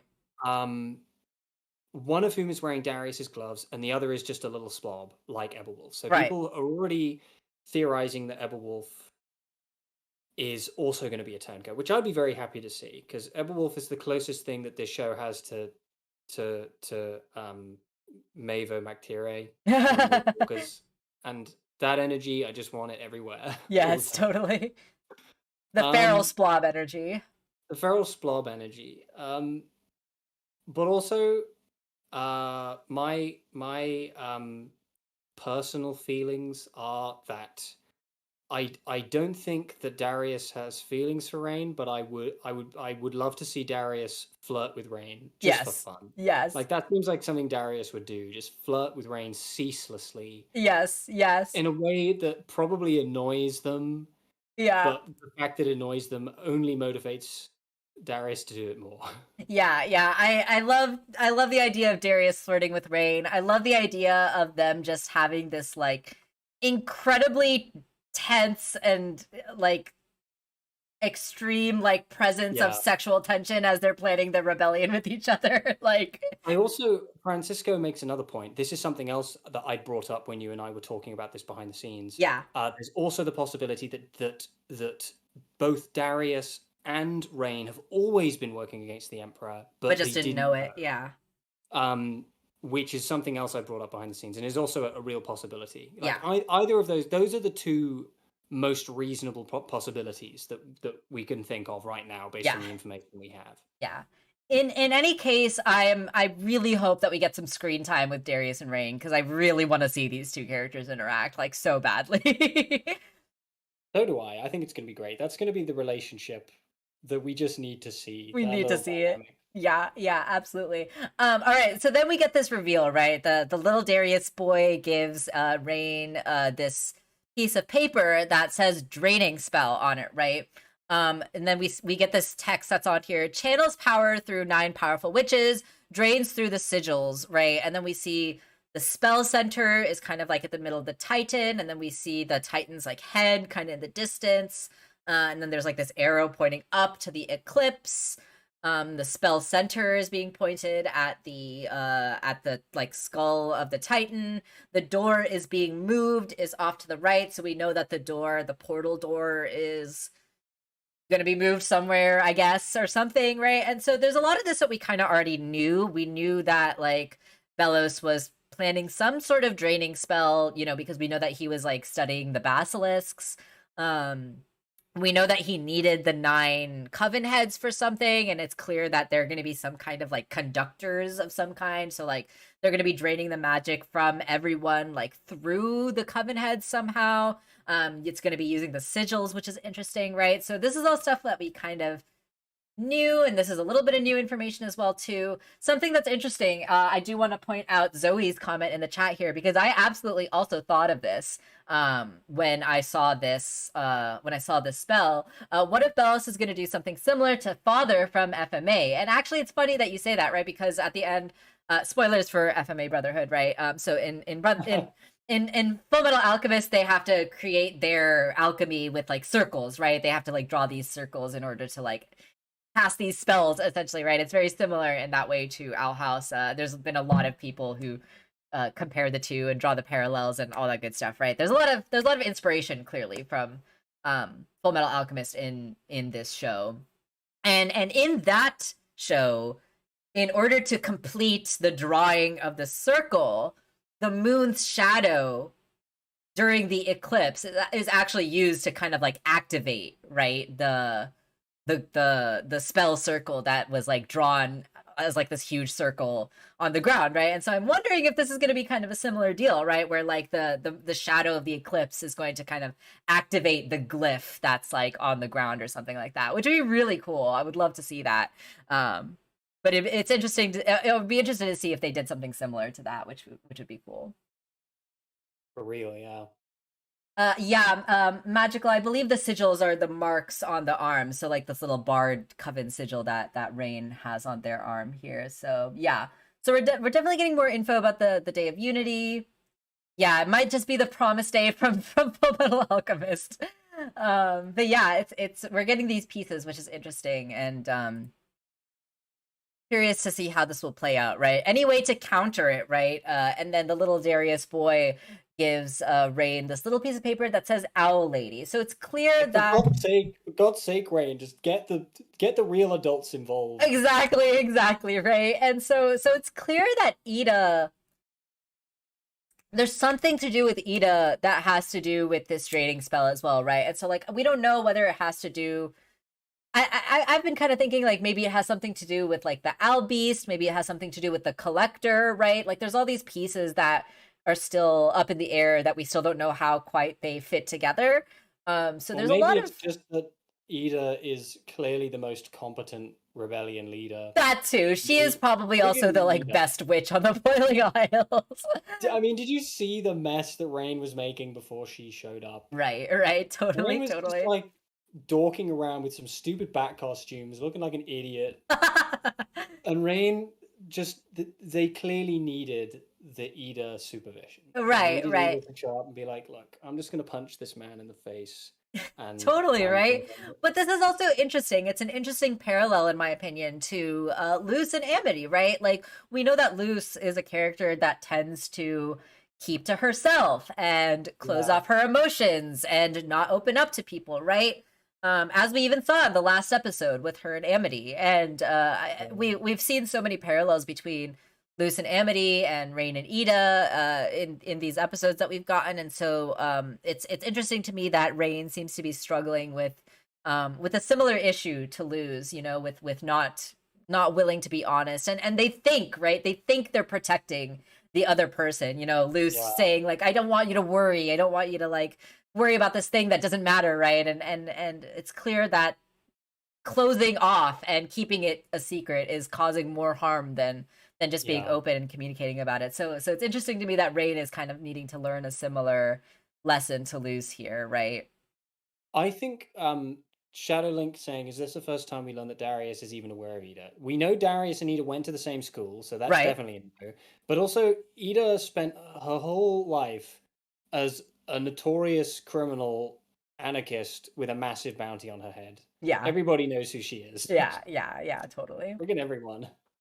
All right, well, that was the end of the episode. If anyone else has any theories about what they think the Day of Unity is going to be, what the draining spell is, what Ida and the Collector and all those players are going to be used for in Belos's plan, I'd be curious to know your theories and thoughts in the chat or in the Discord server in the future. Again, I really loved this episode. I loved getting the flashback. I loved the reveal at the end of Rain actually being continuing to fake it, and continuing to work behind the scenes against Belos's plan. I love the reveal of Draius getting involved with the rebellion. I am so excited to see that. And then of course Luz and Ida, and figuring out about Philip and Belos and all that good stuff too. I'm really excited to see how all that plays out. Did you have any other thoughts on this episode before we take a quick break? I do not. I have no more thoughts. Excellent. No thoughts, head empty. All right. One last comment from the chat. What worries me is that Luz will be manipulated into being encouraged into letting it happen. That would be interesting. That would be interesting, Toon. Yeah, I'm interested to know how that'll play a role into it as well, right? Just like Luz's internal struggle of like deciding whether or not she wants to like go home and be with her mom versus like staying in the Boiling Isles. That's a continued conflict that we're gonna explore more deeply with Luz. So it's gonna be interesting to see how that plays into the finale as well. Indeed. All right, let's go ahead and take a quick few-minute break. I'm gonna go use the bathroom really quick, and then we'll go ahead and get into Amphibia. Yeah. See you all in a few minutes.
All right, I think we'll keep the intermission a little bit shorter for today as well, just because we got a lot to talk about, and we're already an hour and a half into into our discussion. So let's just go ahead and get right into it. Actually, it would help if I actually had the episode up first. Hang on, give me 2 seconds. Da, da, da, da, da.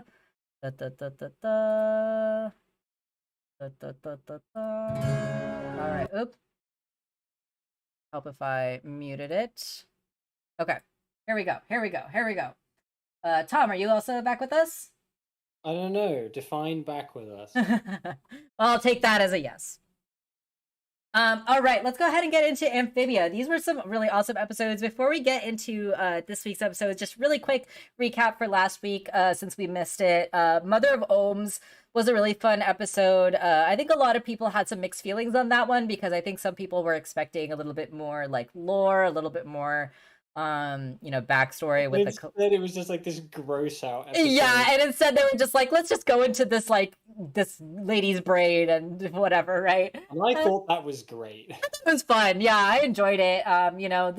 This show has never really been one for like exposition, right? And so like I'm really glad that they really actually didn't do that. I'm glad that we didn't get like a whole like, oh, this is what the prophecy is, and this is what it means, and this is what you guys are, and like I'm glad that it was just like a little fun, silly adventure, and then they got like some lore at the end. Like I thought that was fine. But we did kind of get the reveal, right, that like the Calamity Box and the Calamity Powers are meant to this prophecy is about like the girls coming to Amphibia, and whether they decide to work together or break apart will determine the fate of Amphibia. And a lot of people had seen like that image, the prophecy image of like the three girls fighting this like giant frog beast. It's actually the image that is in the background of the Amphibia title card with that giant like frog. And basically what we learned from Mother of Ohms in that episode is like this frog is not actually like a real monster or like a real villain that people have to fight, but it's more a representation of the corruption and like greed of Amphibia, kind of like the worst of Amphibia, right? So like the girls have yeah. Go ahead. What you're saying is it's the big singing Venus flytrap from the Little Shop of Horrors. Right, exactly. Audrey too. Yep. But yeah, so that was an interesting just kind of confirmation from the last episode. They're fighting against the evil, the corruption, to save like the heart of Amphibia, essentially, right? And then what was the second episode? It was oh gosh, why am I blanking on it now? After Mother of Ohms, it was another episode.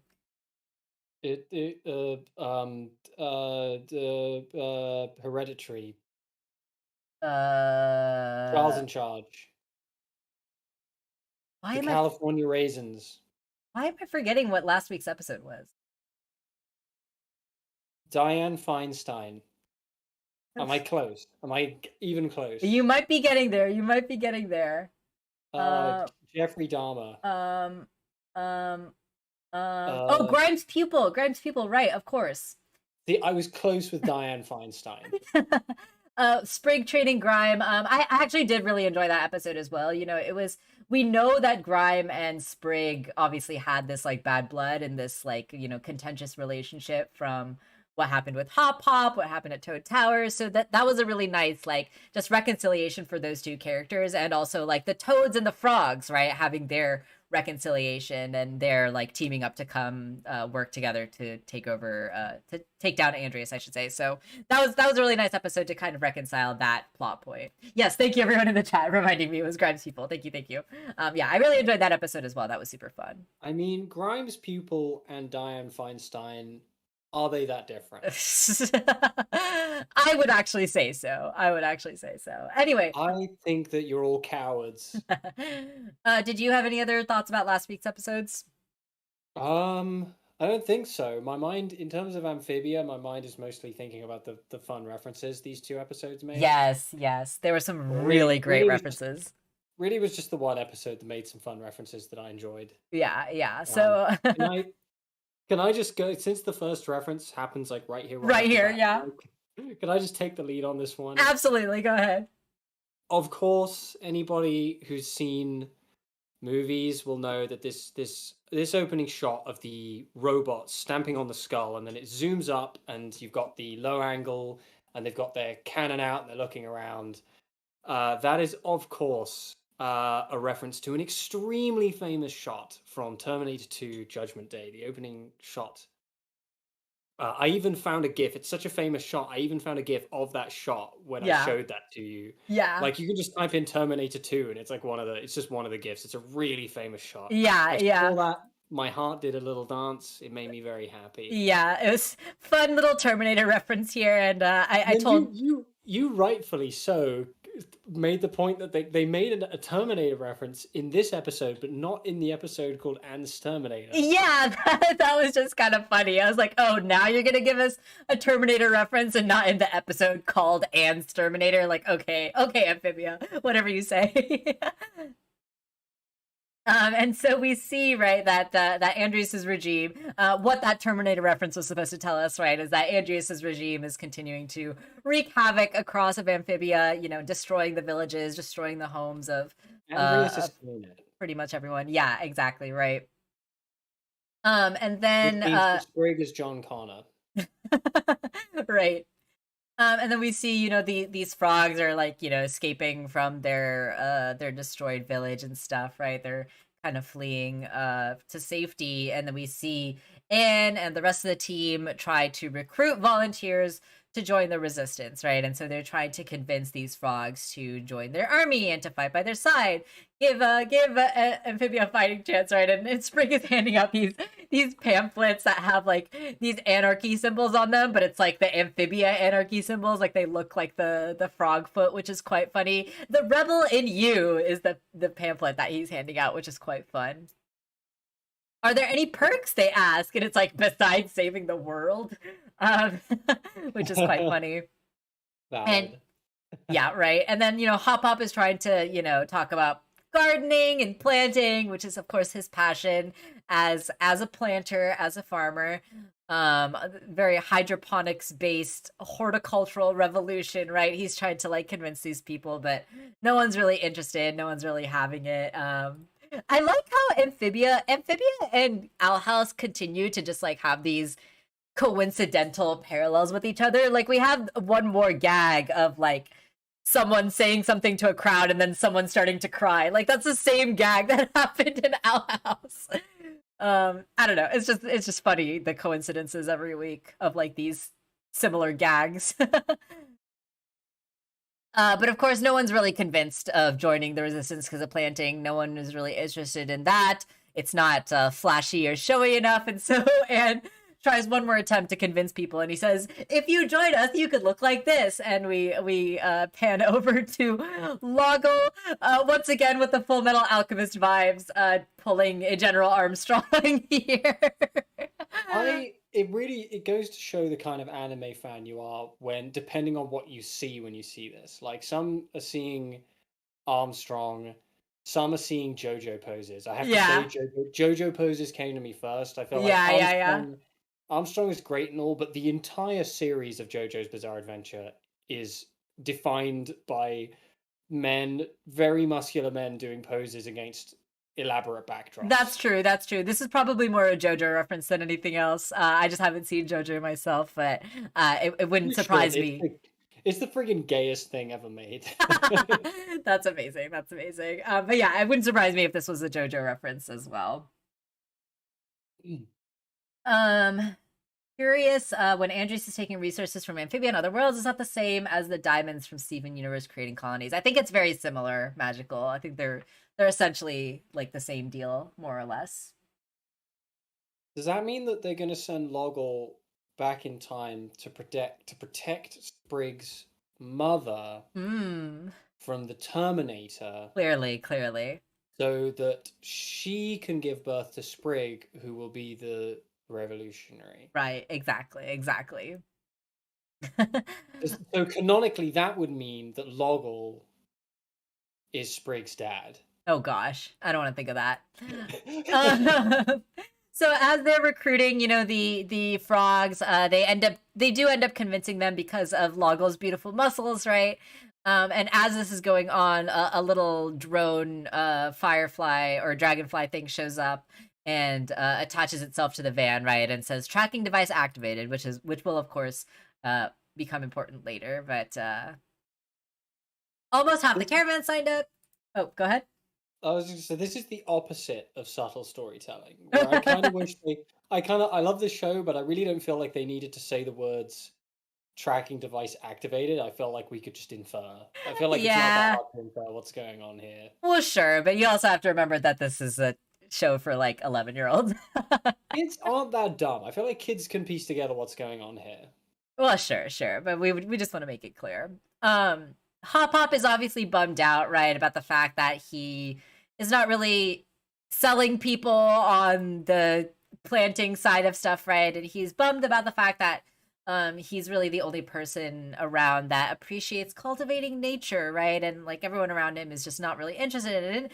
And I totally feel for Hop Hop here, right? Like it's hard to be really into something and like none of your friends are into it or like none of your family's into it and like they just don't really care and like there's nothing you could do to convince them to care, but it's like your passion and it's hard, right? It's hard being around people that like don't get what you're into, and I feel for Hop Hop in this episode. Graphic design is his passion. So they end up like falling into this mist, right? And getting lost down this like this mysterious fog, right? And this is quite funny. As they wake up, they're like, "Am I dead? Where are the kids?" And they're wearing like these dresses, and it's all floral, and there's like this creepy imagery on the walls. Yeah. This. I mean, I've never actually watched Midsummer myself. Am I saying that correctly? This is it, right? Right. Like the second I saw this, I lost my whole shit. That very moment I screen capped it. Tom, specifically Tom Curmudgeon Media. They were like, for Tom, we're gonna do it. There's no other explanation. That's the only reasonable conclusion. Yeah, exactly, Rooster, exactly, Morgan. Like it's totally a straight up Midsummer reference, and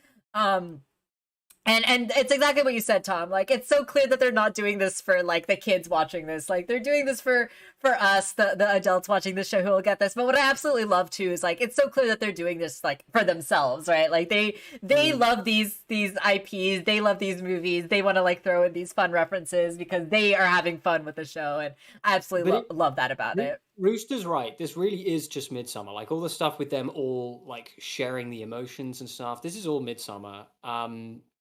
What I love most about this episode, though, is that Loggle is just there for the whole thing for no real reason. Yeah.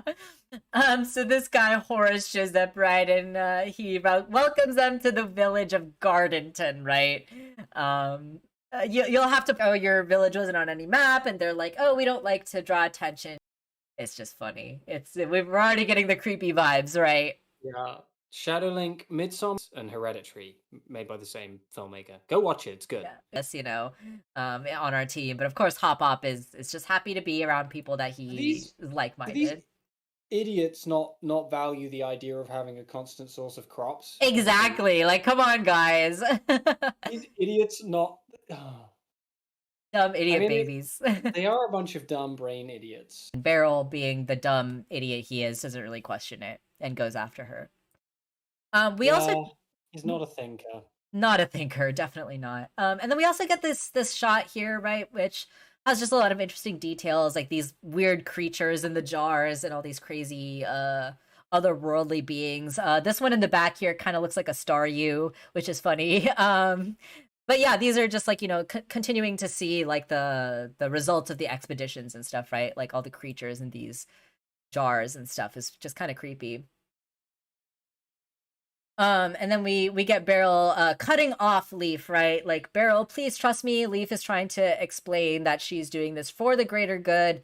And just as like Beryl is hesitating here and he's unsure, Leaf takes advantage of that hesitancy and gets past him and everything. And interesting to note here that Andreas is using this flame sword. This appears to be the same flame sword that we saw him use in True Colors to hurt Marcy. So interesting that this seems to be like his signature weapon, right? He's had this for a long time. Is it this? Is it exactly the same one? I feel like the design's a little different. It I felt might be a like the little designs different, were but it's different. at least he's using a flame sword, right? Even if it isn't exactly the same one, it's kind of like a prototype. But it Right, might be the same right. one. I don't know. I don't remember the details Yeah, also. I don't remember, but it is a flame sword. And then of course we see Leaf getting on the moss creature, right, and saying like, "Come on, girl, let's get out of here." And this was such a cool detail also because we know that these moss creatures have been kept captive, you know, in the castle and all that stuff. But interestingly, there was one just hanging outside of Wortwood, right? The one that we saw in season one multiple times, the one that we saw Wally and Anne come across, right, in their season one episodes. So it seems to me that the show is implying that Leaf escaped on this moss creature, and that is in fact the same moss creature that we see outside of Fort Wood in season one. Yeah. And then she also says, Oh "You, my God, all the way out there yep, yep, in the middle of nowhere. exactly, exactly." And she does also have this line, right? We have to go find the Olms, and you know, we did get the confirmation in the last Mother of Ohms episode too, right? Where she was like, I haven't seen a frog in 1,000 years. So it seems to be it seems to imply to me as well that Leaf was the last frog that the Ohms saw 1,000 years ago. And she says, you know, this thing can't stay in Amphibia, right? So it's clear to me that somehow this after the course of these events is how she figured out how to take it to Earth and leave it there, right? So she was trying to protect Amphibia by taking it to Earth. It's And if, just been passed around a bunch of thrift shops ever since. ever since then, exactly, it went from Vikings to thrift shops somehow eventually. Da, da, da, da, da. Yeah, so the box is left. You know, a few days later, Andreas is confronting with his father here, and it's lost, and with it our legacy, right? And he's obviously um he wants to do everything that he can to right this wrong, right? He's gonna try his best to get the box back.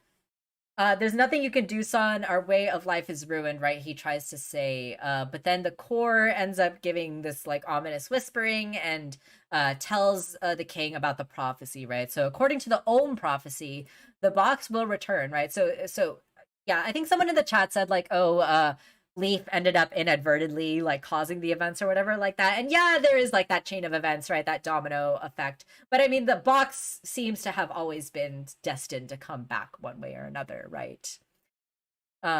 When and how is impossible to calculate, so we will wait. We will bury our glorious and preserve our civilization, and then when the box returns, you will restore our birthright, right? And so this is the idea that has been stewing in Andrias's head for 1,000 years, right? Like this really explains to us like his mindset and where he's coming from, right? Like he felt betrayed by his friend. He felt that like he didn't understand um or like he felt like his friend like didn't understand like why he needed the box, but of course Leaf knew that the consequences of using the box was greater than just that.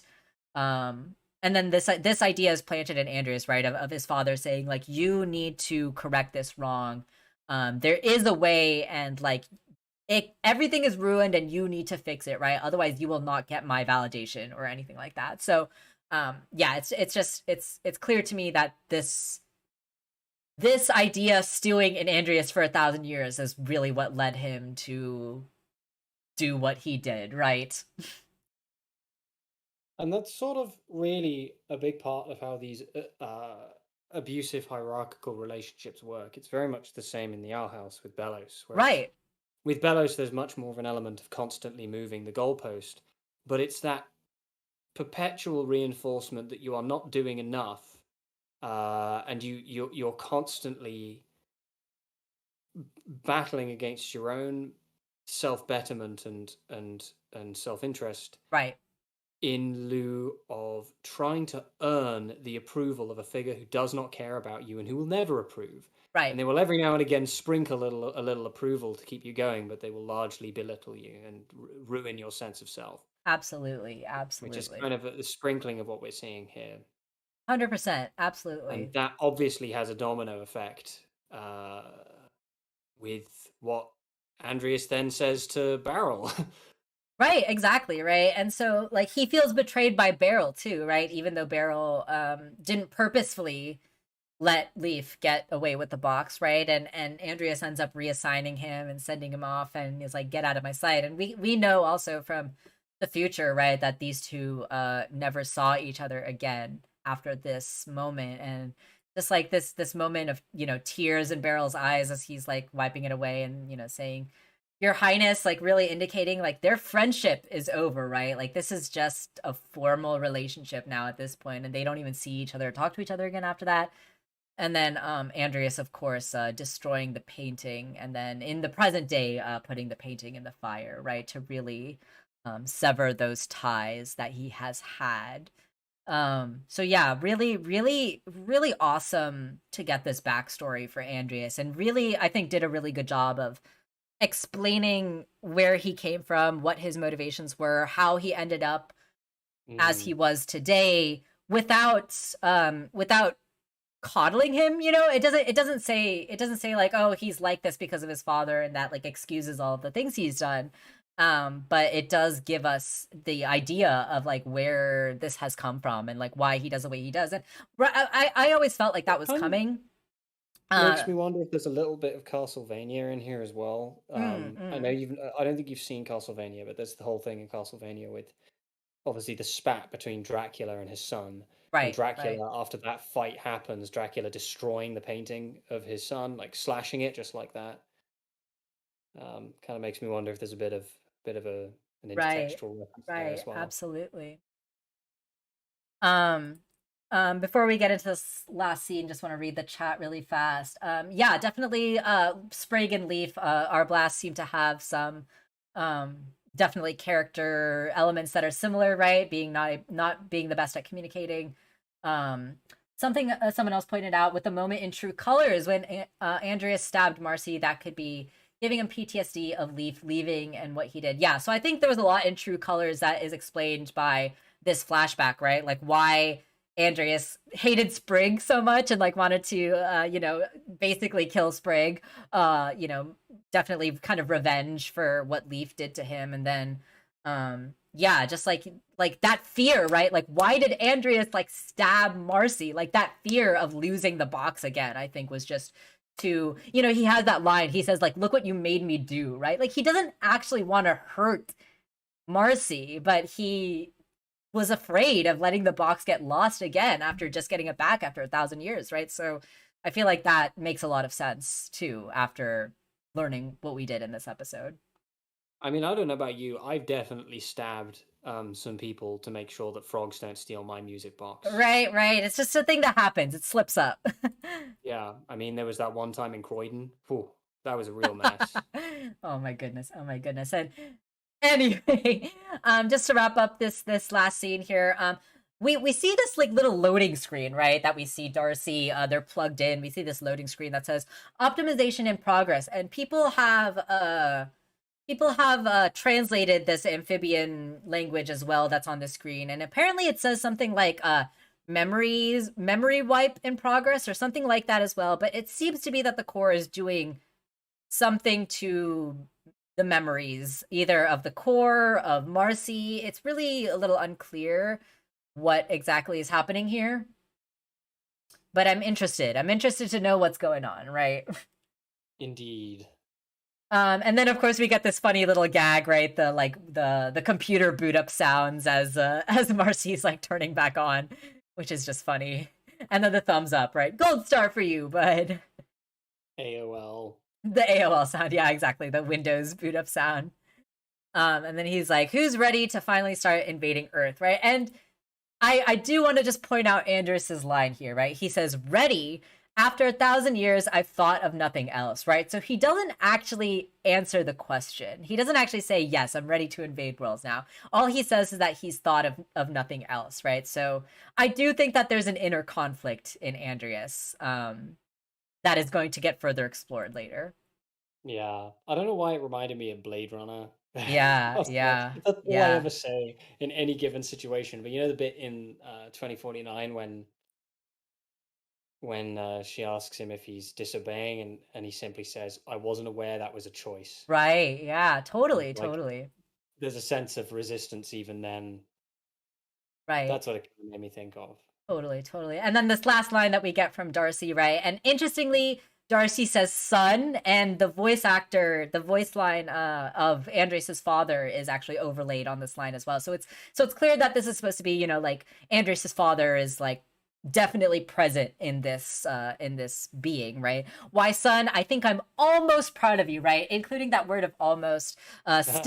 Still being withholding for that affirmation, that validation. Like we So said, moving the goalpost. exactly. So it's clear to me that maybe Andreas is never going to earn this pride of Darcy. But whether or not Andreas will realize that is another question, right?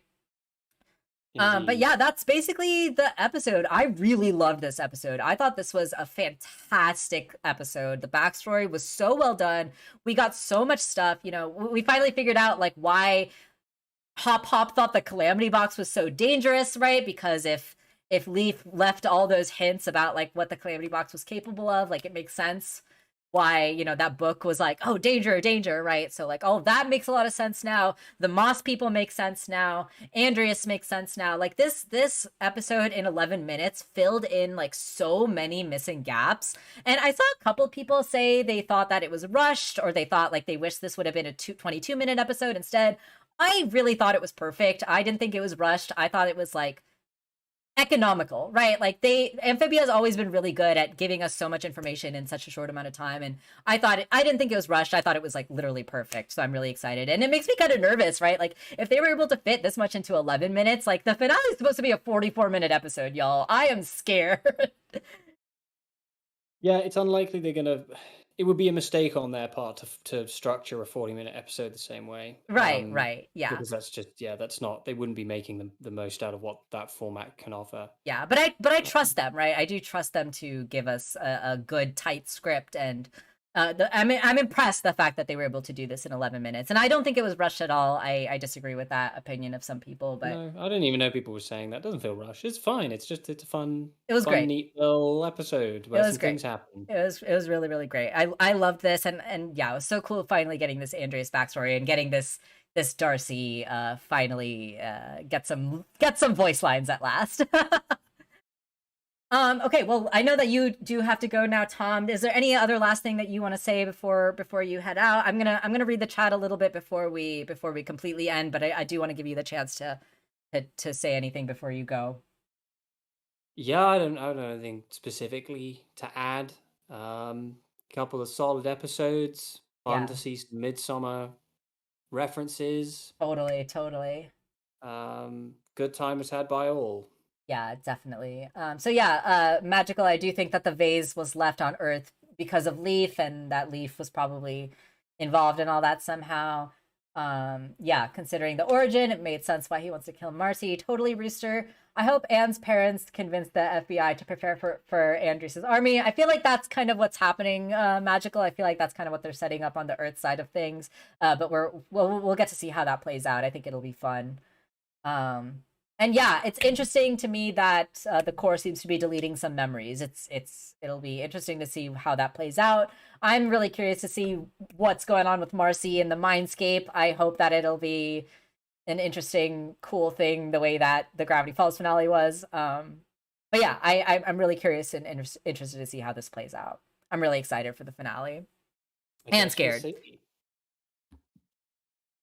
Not that long now. Not that long, just a few more weeks to go. But anyway, I'm gonna go ahead and wrap it up for today, so that we can let Tom go and let y'all get back to your day. Thank you all so much for hanging out today. Really appreciate it. I know that today was a holiday for so many people. You know, happy Ramadan, Passover, Easter. It was Tamil New Year a couple days ago too. So, you know, if you're celebrating with your family, I hope you're enjoying your day. If you're not celebrating, if you're watching this in the future and you're catching up on the video after your family celebrations, I hope you had a good time, and I hope you all have a wonderful rest of your week. We will be back next week on Sunday at 11 a.m. PST to talk about next week's episodes. I don't have the episodes names in front of me, but I think I don't have the time to look it up right now. I think we should probably just wrap this up and let Tom go.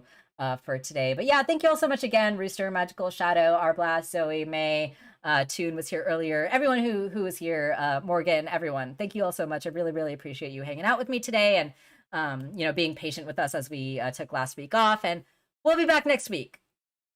And hope you all have a wonderful rest of your day. Stay safe when you're going out.